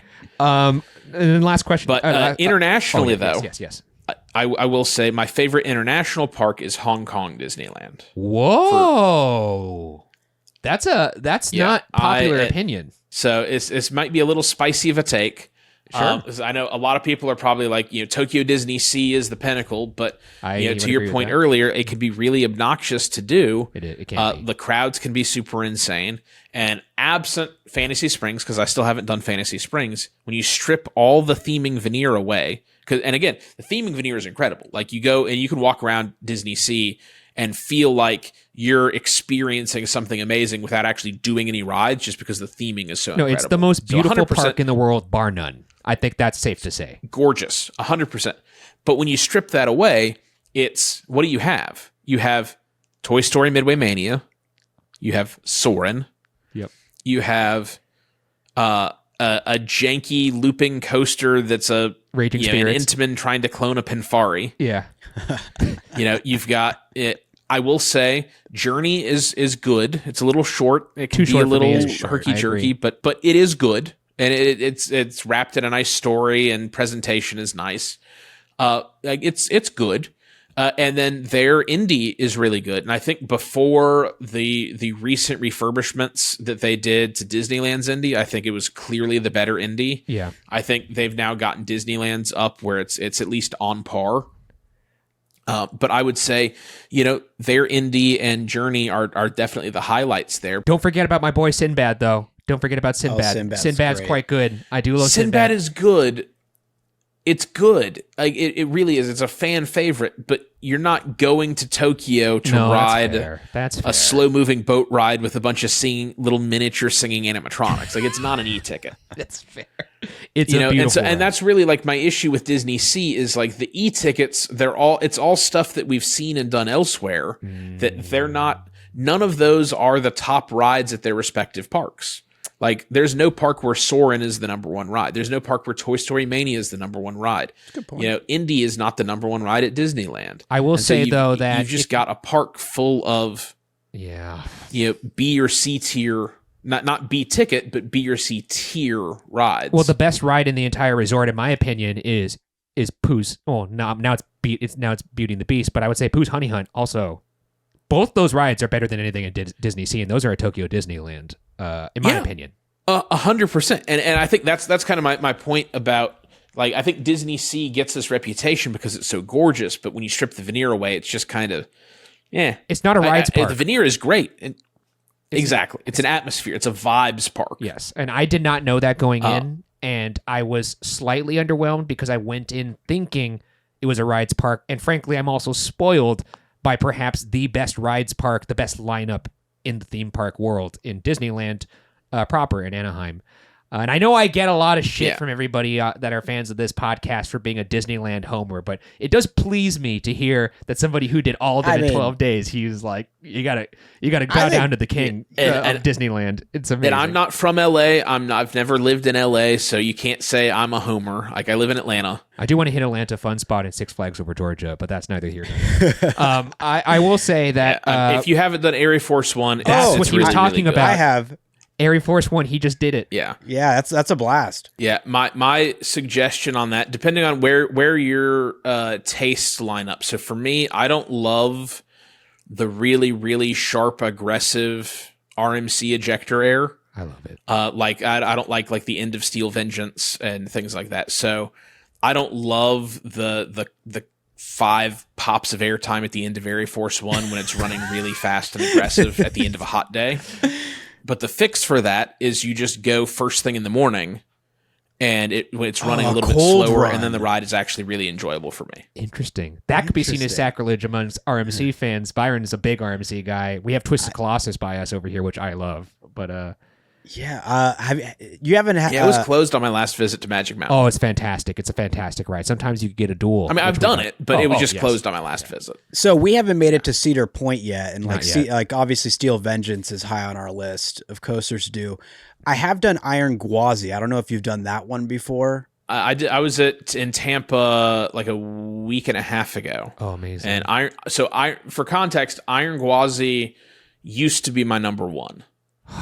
Before Iron Gwazi, I had Fury 325, and then Iron Gwazi took the top spot, and now it's Phoenix at Far Up Summerland. No way. Is that a Vekoma one? Number one. Yeah, it's one of the new modern Vekomas. Modern Vekoma is legit. It's so good. I'm going up to New Jersey this weekend, and I'm going to get the new Flash coaster up there. So I'm excited about that. Is that Vertical Velocity? Yeah. So I think they're doing media stuff. I don't know, today or yesterday, and then it opens officially this weekend. Oh, right. I'm excited. There's a lot of new coaster openings. I guess because it makes sense. It's the season. So like most parks that are more seasonal operating, they all open up with their new coasters. Because I think like Rapterra recently opened. I don't know what else. That was previously the Aqua coaster. I think. What is it? It's more like a gold mining theme over at Six Flags Over Georgia. Yeah. So it was Georgia Surfer, and then they renamed it. I think is it Georgia Gold Rusher now or something? Whatever it is, that's open. I haven't ridden that yet, but I'll get to that soon enough. Really quickly, too. All that to say. Okay, yeah. I was going to just recenter us here just because otherwise if we get in Coasterland, we are going to be here forever. And I will say that, like, I'm just curious from a logistics standpoint, and like, you know, a lot of like why I'm interested in this is the next question I'm about to ask before I get into the final questions. If you could just give a top line, what was your strategy to conquer each park? Because I know you have your spreadsheet. If you could just kind of breeze us through the strategy overall. So in Paris, when I started off, I had early entry. Okay. So I knew I wanted to start with the Orbitron, because I went into this challenge planning to bookend the challenge with the Orbitron and the Astro Orbiter. That's fine. Like, that was always the plan. This is ride number 1, and this is a coaster story. And the reason for that is my parents dug up this picture of me when I was 4. So I only had one childhood visit to Disney, and it was when I was 4 years old. It was too small to do most stuff. And there's this picture of me on the Starjets, which is kind of the spiritual predecessor to the Astro Orbiter. Gotcha. So when I was going through and planning the challenge, I was trying to figure out what I wanted to end on in Orlando, and none of the rides really kind of felt right. Mm-hmm. I had an idea at one point that I would have been really cool to end on Tron. Yeah. I thought that would have been really cool. Night ride. And I actually tried to get in touch with like Disney PR people to be like, hey, I'm trying to do this thing. Like, is there any way to make this happen? And they weren't really interested. That's but crazy. then they had the D23 preview for Tron, and that ended up being the day 11 of the challenge. So I was able to do Tron for the challenge, and I actually got like 5 or 6 rides on it, and that was really awesome. Amazing. But it didn't line up for that to be on day 12 for me to be able to end on it. So I was like, okay, well, what else is there? Like, what's a ride that like there's going to be some like meaning to? It's something that like I enjoy, or it's got a something. And so once I made kind of that connection to that Starjets, I was like, okay, I can do that, and then I can start it with the Orbitron in Paris, and then it'll be a nice kind of bookend, and it'll make a lot of sense, and it'll be this really nice story. Yeah. Because nothing else in Orlando really resonated with me as like, this is what I should end with. Yeah. Especially because I really wanted to end it at Magic Kingdom, because I think it just makes more sense to end at a castle park. Yeah, the iconography. So knowing in Paris that I wanted to start with the Orbitron, that was kind of the kickoff. And then I just kind of tried to work my way through the early entry rides and try to get through all of those. And so I got all those done that were open during early entry. And then I got bogged down a little bit trying to wait for the horses, because they told me the horses were going to come out at like 9:45. Shit or something. No, That's so funny. But it was raining, so they didn't bring the horses out. Oh, damn. And so it took me a while to kind of figure that out before I bailed and went on to and did other things. It was 8:40. I think it was 8:45. No, sorry, 9:45. I'm confusing my columns because I have a column that has the local time and then UTC time. I was looking at the wrong. So the horses were supposed to come out at 9:45 and they didn't. Gotcha. So that bogged me down for a little while, and then it was just working through some other stuff. One of the big goals with this, knowing how much walking I'm going to have to do, is trying to design flows where I'm not having to do too much backtracking. Yep. Again, to minimize excessive walking, wasting a bunch of extra time. So like from there, I kind of went back up through Fantasyland, got the teacups, Casey Jr., and then I flowed back around. I was going to do Pirates. The Pirates line was backed up, and then I went around to Indy, and then went to the railroad, and then took that back around to the entrance, went to the left side of the park, did the riverboat, and then the canal boats opened back up, and I did them. So I did do some crisscrossing, and then that's when I bailed and went to go do my COVID test. And when I came back, I went through Studios and just hammered through that. It kind of went clockwise around that, getting all the small stuff, yep, and then dealing with the bigger things. And again, the goal, was deal with the small stuff, try and get things when they have short lines, have premier access for the e-tickets, yep, and try to minimize backtracking. So, did all that. Once I got back to the Disneyland Paris, I had to crisscross a bunch because I kept trying to see if Autopia was going to reopen. It didn't because of weather, and so I had to do that the next morning with the streetcars.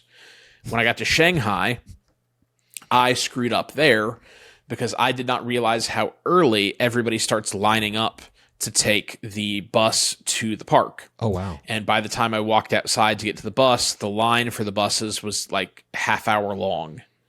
And then I didn't get to the park until early entry was almost done, but I was there just in time to be able to do Tron and be off of that before the main crowds came through.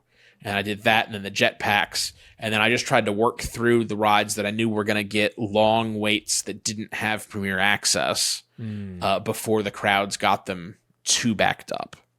And then from there, I kind of worked my way around, sequentially the premier access rides, and finished all that out. In Hong Kong, it was I came in, Main Street vehicles up, and went over to the Jungle River Cruise, and then I did this number around just kind of the rest of the park. Makes sense. Very linear. I did backtrack at the end to end on the teacups because I thought it was a really nice teacups. If you've never seen the Hong Kong teacups, they're a love. Like, how Disneyland's teacups, it's got that really nice atmospheric vibe. It does. Just that whole, like, at night it lights up and it's just really cool. Hong Kong evokes that. And that whole area is really nice. There's like a restaurant like just outside of that with a bunch of trees, and they've got all these lights in like multicolored lights in the trees that are all shaped like little jewels. Yeah. It just looks really cool. Their Small World has a really cool, very well lit up facade. So it's a nice place to kind of vibe in the evening after the sun's gone down. And so I circled back to end there.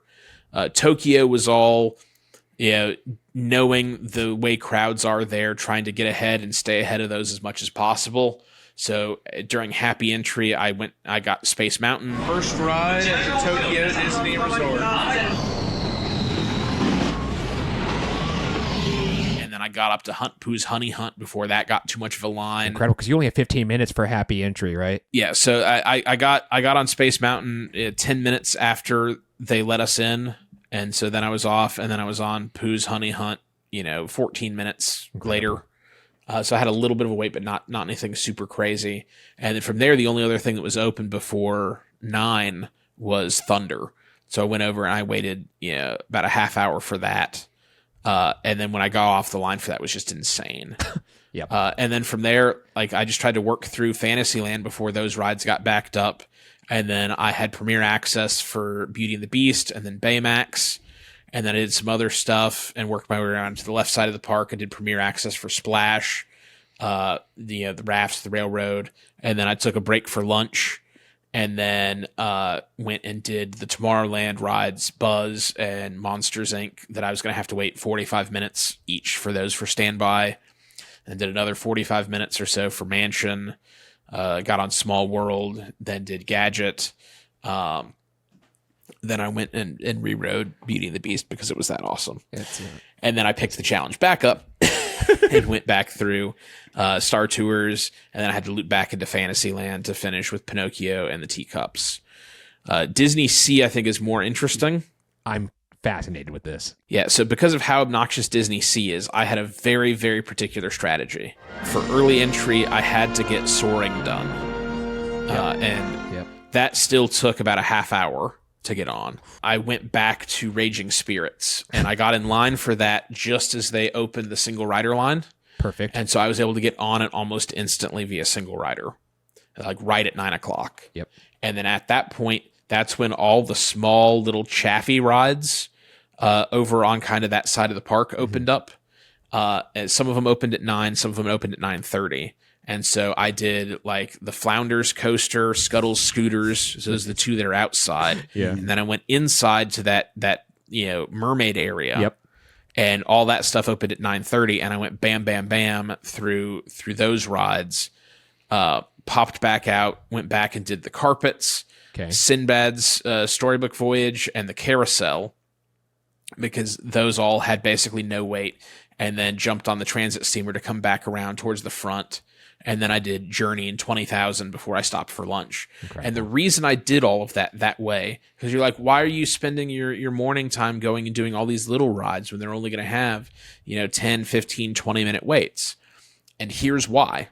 If I could do all those rides with a 5-minute or less wait versus going back and having to do 8, 9, 10 of those rides later and have each of them be 10, 15, 20 minutes. Yeah, that adds up. Yeah. That adds up so much. Yeah. And that's the same reason why rope dropping Fantasyland at Disneyland makes so much sense, because you can go bam, bam, bam, bam, bam, bam, bam. Yeah. You can get 10 rides done in the first hour. Yep. Yeah. And you can't do that otherwise. And that just, so getting through all those little rides, even though, yes, maybe I would have had a shorter wait for one of the other big rides, going to that early, but the time savings there would not have been worth the aggregate loss of having to wait an extra 5, 10, 15 or more minutes for all these other small rides if I didn't do them as soon as I could. Makes sense. So that's one of the biggest strategy plays of the whole thing. And then honestly, from there, the rest of the day was largely cake. I had a nice sit down lunch, which by the way was delicious. There's a restaurant in the area in the volcano area. I know I don't you're remember what it's talking called. about. Yeah. Is it Magellan's? No, but it starts. No, so not the fancy one. That's out just outside the volcano, but it was a quick service. Yeah, I remember. But that. it was delicious Asian food. It was really good. So sat down, ate that, and then I went back around to the front. I did the gondolas, I did the Big C vehicles, Toy Story Mania. I took the electric railway back to the back of the park, did Indy single rider, then worked my way back up, did Nemo, Tower of Terror, and then I circled. I had to circle back to do Aquatopia, but that's only because I was trying to go see Big Band Beat, because I'd heard so many good things about it, and then I saw it, and I was so disappointed. It was such a letdown. Aw, I loved it. Yeah, I mean, Aquatopia is also kind of tucked away in that weird corner of the park where there's not as many rides. It's basically like right near the American waterfront. It's interesting that you didn't hit, but it was also a nice way to end the day. Oh, that makes sense. Yeah, because it was like at sunset, and it was. How long was the Journey line? Because I rope dropped Journey, and then granted, it was the day it finally reopened from refurbishment. But I still waited like an hour and a half. But that's also, I didn't have early entry, so. Yeah, so for Journey, I used Premier Access, and that helped a lot. Yes. I think I probably only waited like 20 minutes to get on with Premier Access. Oh, perfect. And that includes the time to do the elevator and all that, and then the line after that. Okay, so that takes us through Disney Sea, and then now we're moving then to Disneyland Resort. Or wait, yes, right? Yeah, at Disneyland. So do you want to know what my strategy was at Disneyland? I'm curious because we have our very fine-tuned strategies of our own for Disneyland. So I'm curious what you did. Keeping in mind, I walked into Disneyland Park at like 1:30 p.m. Yes. And I was trying to do every ride at Disneyland by midnight. So do you know what my strategy was? I'm going to take a guess that, see, if I'm starting at 1. Starting at 1. So that takes out the Fantasyland rope drop. So then you basically have to do Fantasyland after the fireworks because then you get the second rope drop. The second rope drop, yeah. I like that you did Peter Pan to end the night. That's a good move. Not a gentleman's exit by any means, but a really good. 1 p.m. starting point. I don't know. My thought, if you're staying, are you staying at the Grand Californian? Yeah. You could ride the monorail in, deploy by Space Mountain, and work your way from there. But I don't know. I really have never tried it starting at 1. Keeping in mind, the Main Street vehicles typically only run until early afternoon. Oh, interesting. So that's what I did first. I walked in, I did the Main Street vehicles. But aside from that, so that's why I didn't go in via the monorails, because I knew I needed to do the vehicles up Main Street. Gotcha. But beyond that, I'm going to go ahead and tell you. I want to hear this, yeah. I had no strategy. I had no plan. Man, that's None. Terrifying. I was not walking in with any goals, any intentions. I had zero idea what I was doing. Yeah, 1:30. I mean, you can't really there's not really you can kind of just have to see what the park looks like. It was 100% by ear. You got to take what the defense is giving you. I didn't have a bunch of lightning lanes stacked. Oof. I just had to walk in, see what I had, and try to make the most of it. Man. And so it was like I get up Main Street, I'm looking at the wait times and stuff. I'm like, well, I don't really have anything. Yeah, I can't I'm not pulling any instant lightning lanes. So I was just like, well, let me go to the left side of the park and try to knock out the river stuff and see what I can do over there. That's true, because you did walk us through the lineup to kind of feel it out. And it just worked. So, and then we know how you went through California Adventure. And then what was your strategy for the Orlando parks then? I started with Epcot because I figured that I was going to need, because the Guardians still had the virtual queue. So if I was going to do Guardians, I needed to be able to pull a virtual queue, or if that failed, buy a lightning lane. So I knew I needed to have have Epcot be one of my starting parks for my 2 days in Florida. And then I also knew that the Main Street vehicles at Magic only run in the mornings at Magic. So I had to start one of the days at Magic. So what I did, and because I knew I wanted to end at Magic, I basically landed at starting at Epcot the first day and then going to Animal Kingdom, because I figured I could go Epcot to Animal Kingdom and then make the Tron D23 preview, which started at like 5 p.m. Nice. Okay. Or maybe it's 6 p.m. Then I could do whatever else I could do at Magic, and then get up the next morning, get the Main Street vehicles, do most of the rest of Magic, pop over, have the afternoon to do Studios, and then pop back to finish at Magic that night. So that was kind of the macro plan. Sorry, you said you went through the World Gateway entrance for Epcot, right? I grabbed a breakfast sandwich from the boardwalk and then took a water taxi to the International Gateway. And that the original goal was I was going to rope drop Remy, but I didn't realize they let people in early and let them line up. And so there wasn't a rope, because as a single person, you can finagle your way through a crowd pretty good to get up towards the rope for a rope drop. Yes. But if there isn't a rope that they're lined up at and everybody's in a queue, you can't cut the queue. Yeah. So that ended up not working. And then I ended up roping Frozen. I went around, they had an actual rope at Canada. And so I ended up roping Frozen. I was on the second boat out for Frozen. Oh, wow. And then I went around the left side. Test track was down. So I went to Mission Space, did that, and then realized I could go jump basically on Soarin' before that got any kind of a weight. Did that, did the land, did the seas, and then test track came up, and I did single rider for that, and then I went and used my lightning lane for Remy, and then knocked out Figment, Grand Fiesta, and then I did a lightning lane for Guardians because my virtual queue I ended up too late of a boarding group, so I had to buy the lightning lane. Did you hit Spaceship Earth on the way over? Spaceship Earth. Oh, Spaceship Earth. And okay, so you did end up doing a little bit of the last thing pretzeling. I did before I headed out. Gotcha. So there was a bit of pretzeling going on that day just because of like the International Gateway fiasco. Because like typically for Epcot, whatever between Frozen and Remy, whichever one you can't get a lightning lane for, you rope drop the other one is like the rule of thumb. Yeah. I will say you're probably too exhausted at the time, but the World Gateway rope drop is my favorite rope drop. I've never done that. Of all Disney parks. Something about the sun barely coming up, the Skyliners kind of cruising in, and rope dropping Remy's. It's not as much the attraction itself, but for whatever reason that's just my the vibe. Rope drop. Yeah, that vibe is just immaculate. Of course, I grab like a little croissant sandwich at the little shop there after, but that's my favorite. Well, now that we're at the end here, some of my final questions here, and one of them is just an experiential one. Could you just walk us through the moment of riding that Astro Orbiter with the fireworks and having the cast members waiting for you at the end to celebrate? What was running through your mind? Like, what did it feel like to know you had accomplished this? Those were two separate laps on Astro. Yes. So the actual last ride was pre-fireworks. And so that one was just like, okay, we're here. This is done. Like, that was really exciting. Like, I can't believe I've just done this. It's amazing. And then I was not expecting when I got off the elevator at the bottom to have a whole crowd of people there cheering for me. That's amazing. And, handing me, pretzels and stuff. And so that was just really cool. But then I got to sit there and chat with them for a while. And, wow. A lot of them had a lot of great questions. There were a couple other people that had been following along that were there and were listening in and chatting a bit. And that was really cool. And then, they gave me the opportunity to go back up and experience it during the fireworks.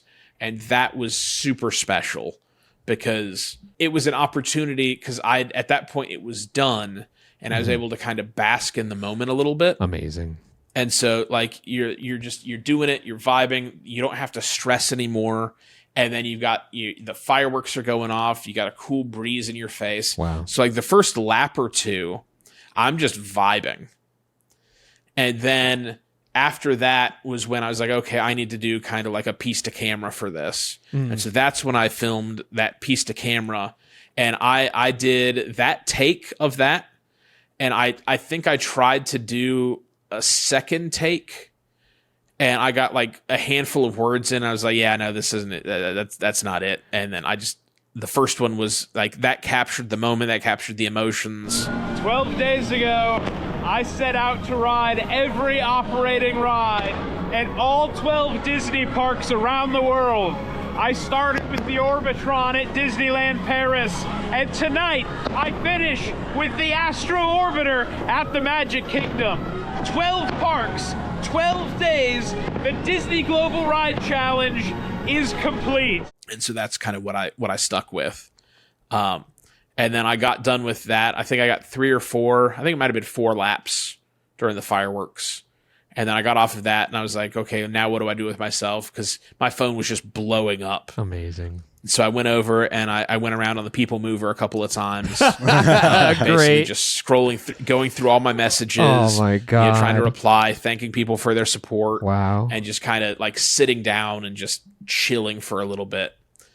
And then after that, it was, take some selfies in front of the castle. And then I think I went to Casey's and I just went hog wild on a big old chili cheese dog. I could believe that. Taste of victory. I was hungry. A victory dog. Could you have imagined if you decided to wait for the fireworks and you had all those people waiting there. You're like, no, we got to wait an hour and a half for this last ride, and it breaks down. Oof. Yeah. Well, that was why I didn't do that specifically. Like, yeah, because there was a threat of rain potentially moving in or whatever. To come that close to the end and have it fail because of something dumb like that, Yeah.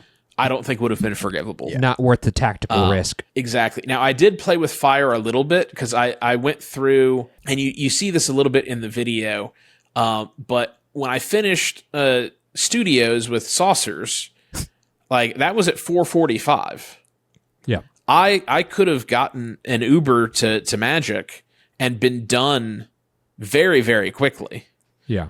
But, I also, saw an opportunity to take it a little bit more slowly, a little bit more leisurely. And so I took the scenic route. So I took the Skyliner Amazing. from Studios to Epcot. Then I took the Friendship boats across from Morocco to Canada. Yep. And then I walked from there to the entrance, and then I took the monorail from Epcot to the Transportation and Ticketing Center, and then I took the ferry boat from the TTC to Magic. Not quite a done deal, but it's almost a done deal, so it's a little bit of kind of a victory lap. Yeah. Yeah. I've got the time. I'm going to take the scenic route. I'm going to take it kind of, slow, breathe it in, soak it all in, enjoy the moment, rather than doing it in the back of somebody's Toyota Corolla, No, you got a chance to ride all the kinetic like energy. whatever the last 14 people have been. That's Yeah. beautiful. I get it. Yeah, so it was a nice way to do that. But even in making that decision, there was an element of calculated risk with that. Yeah. With, me taking that scenic route and adding an extra hour or two. Transfers. What if something happens during that hour? Carousel of Progress had broken down that morning. That's why I didn't already have that ride done. So what if something re-broke down with that?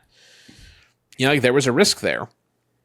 Now, I did have, when I was talking to the CMs at Studios on my way out, because basically every park I got an I'm celebrating button. Yeah. And so I've got, I'm celebrating, every ride at whatever the park is, park number, X of 12, and then with the date on it. And so I'm making this like thing to kind of display all that. It's on my to-do list, but it'll get done eventually. But I mentioned to the CM that I was trying to decide if I wanted to head straight to Magic or go slow because, I was worried about, Carousel Progress, having had issues. And so like, oh, well, let me just, I'll ping my friend who's working over there and ask him like what the deal is. And they're like, oh yeah, no, like that's all good. It should be up for the rest of the day. Like that was just a one-off kind of thing. I was like, oh, okay. So that's what helped encourage me to, okay, I can take the scenic route. But then once I got done with that, like I was on Carousel of Progress before 7:00. I was like, I can't drag this out until the fireworks. That's just too long. No, for sure. So I went ahead and I did it, and I'm glad I did. I got to do the celebratory thing with everybody, and then I got to go up and I got to experience it multiple times during the fireworks. Yeah. And I think that ended up being the better experience overall. No, I totally agree. I'm glad you took some time to enjoy that moment. I have only 2 questions left here. Only 2? Just only 2.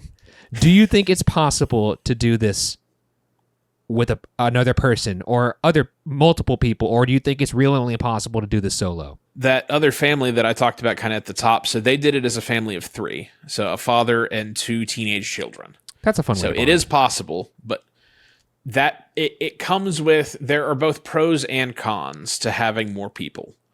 On the one hand, it's more people to divide certain tasks amongst. Yep. Like trying to find lightning lanes or trying to deal with strategy, or you pull up a map for this while I'm doing that, or you go run and grab some food or some waters or some whatever. You can divide and conquer a little bit. But on the other hand, you've got to deal with now dealing with other people and different people. They might have different hunger needs or bathroom schedules or tired, or there might be logistical things with tickets or something goes wrong with their lightning lanes or on the flights, or then you got to deal with the logistics of do you need extra hotel rooms, or you have to be able to find space for a group of 2 on a ride versus fitting a single rider in, which can be easier. You can jump ahead sometimes. So there's a lot of trade-offs that you get when you start introducing extra people. And one of the things that some people had said, because I added a whole lot of extra work on myself by trying to film the whole thing. Mm-hmm. Yeah. It was like, well, why didn't you have, somebody, go with you and be a camera person or whatever? I'm like, that would have been fantastic. Here's the thing with that. If somebody's going to go and do that, they're functionally doing the whole challenge too. Yes. And when stuff gets hard, is whoever is there just filming it going to have the mental fortitude, the physical endurance, the willpower to push through and keep going? If not, then it's not a good partnership. It's not something that could work. So they would have to have been somebody that wanted it as much as me. No, you need somebody there that matches your freak. You need someone also that's a sicko. There's not a lot of people that I think are going to be interested in doing this. And then there's not a lot of people that really understand how hard it actually is to do. Yeah. Because it's not just riding Disney rides. As I said, it's equal parts Disney, logistics, and physical endurance. And I will tell you, one of the things that you're going to see when I get to the full episodic content is I was hurting. Like the day before the challenge started, I did the cars spinning death trap ride at Walt Disney Studios. Yeah. And I thwacked my knees hard on the inside of that hard metal car shell. Yeah. And literally the first day of the challenge, I'm like, my knees hurt. Like they really hurt. I imagine. And I'm hobbling by the end of that day. I get to day 2 and I can't run. Like I can do a brisk walk and that's as fast as I can move. Stairs hurt. No, I imagine there is plenty of moments where you were just like, I'm straight up not having a good time right now. The thing is like I made a commitment that I was going to do this thing. I was going to see it through. Yeah. And so even though I hurt, even though I was tired, even though, some of it may have been frustrating, I was like, I have said I'm going to do this thing, so I'm going to do it. And when I set my mind to something, I tend to see it through. I respect that. It may take a while depending on what I'm working on and like editing 5 terabytes of video footage into coherent episodic stories, but they will eventually get done and hopefully everybody will really enjoy them and be very happy about them. But I'm so excited. Like I don't want to give up part way. Like that's just not how I'm wired. So like I was going to see this thing through until it became something where I just physically couldn't. And I pushed through, and by the time I got, to, Tokyo or so, like I wasn't hurting that bad anymore, and I could kind of keep going, and I was Second fine. wind, yeah. Yeah. Now, was it exhausting? Absolutely. I slept through all my alarms in California. Again, I made that commitment that I was going to do it. So for me to ever do this with somebody else, like the level of buy-in that they would have to be tremendous. And again, somebody to film this so I didn't have to juggle all the cameras and the batteries, or even somebody to just trade off with, would have been a godsend. Yeah, I couldn't imagine. Like my standard kind of flow is I've got the GoPro strapped to my backpack that's just filming while I'm walking around, and then I'm narrating into it as I'm kind of thinking through stuff. So when I get up to a ride, I've got to, as I'm getting ready to board, I have to put my 360 camera on my wrist. Then I have to take my backpack off because they're like, take your bags off. And then I have to stop recording on this GoPro, start recording on the hand GoPro, then get into the ride, put my bag down, take my phone out, take a selfie so that I could live tweet that. And then I had a spreadsheet that I built in Google Sheets that has all the rides and all listed in there. And then I have a drop down for, it was standby or single rider or lightning lane premier access. Yeah. And then when I click a checkbox, it puts in a timestamp for when I click the checkbox, and then generates a hyperlink that will, if I click on the hyperlink, it will auto-populate a tweet with the text of, ride number this and that with this name at this park using single rider, lightning lane, whatever. And then I attach the photo, and then I hit go on that, put the phone in my pocket, secure myself in the restraint, and the ride dispatches. Amazing. So that's like every ride I'm juggling that. And there are a few rides I got it wrong, where like I forget to turn this camera off, or I didn't turn this camera on, and so the footage is not the greatest of what I was going for. Juggling that is really, really hard. And then you add juggling batteries on top of that. That's a lot. And then I'm also trying to pull lightning lanes or premier accesses, or validate, like my schedule, like how much time do I have, or what are the wait times doing, or how do I need to get from here to here? Because I've never been. This was my first ever time going to Paris, Shanghai, and Hong Kong's parks. I'd been to Tokyo's in 2018, but I'd never done the other parks before. So figuring out how to navigate those, I was doing that all on the fly. That's crazy. While juggling all this other stuff.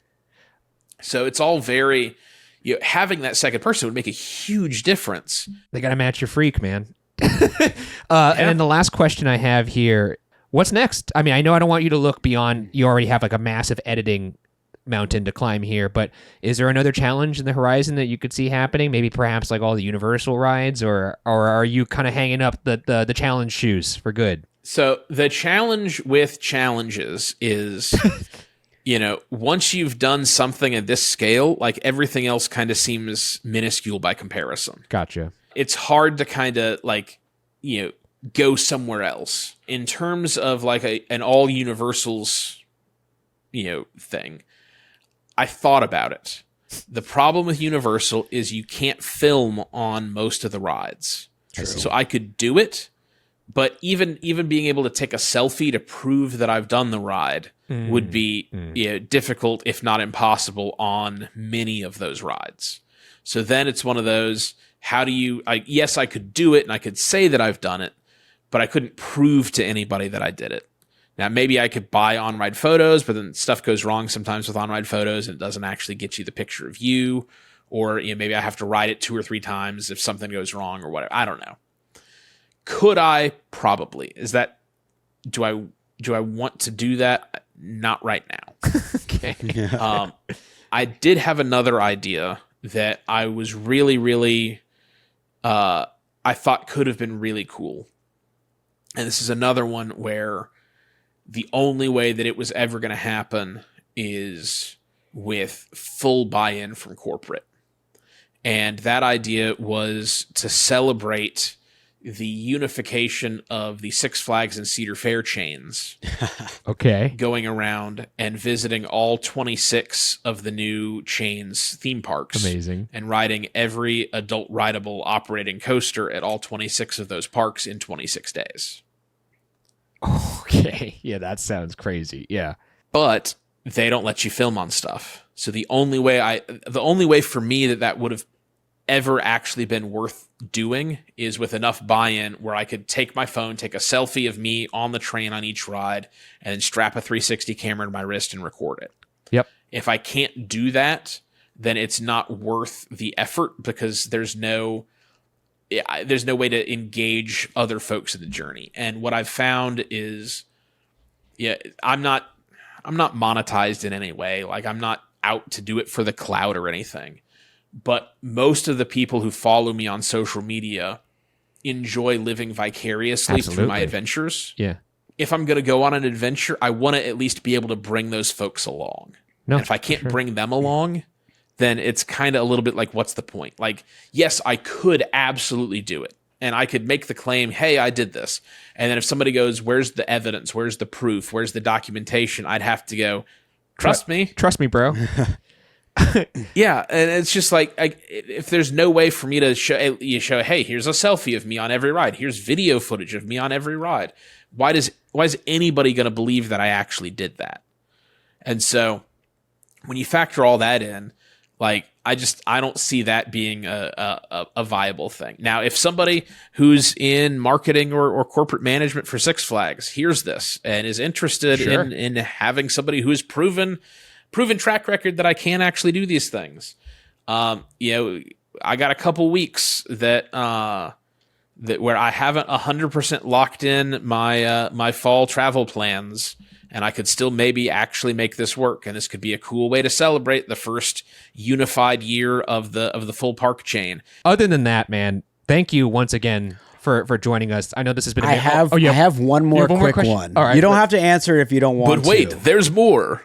Just out of curiosity, so for any other, if there's any other crazy people out there that would dare try a challenge such as the 12 parks, 12 days for Disney, how long should they take to save up? Like how much in theory would be a comfortable amount for them to save up to make this possible? Basically, when I added it up and I did the math, I ended up spending right around $12,000 for the 12 parks, 12 days Makes challenge. sense.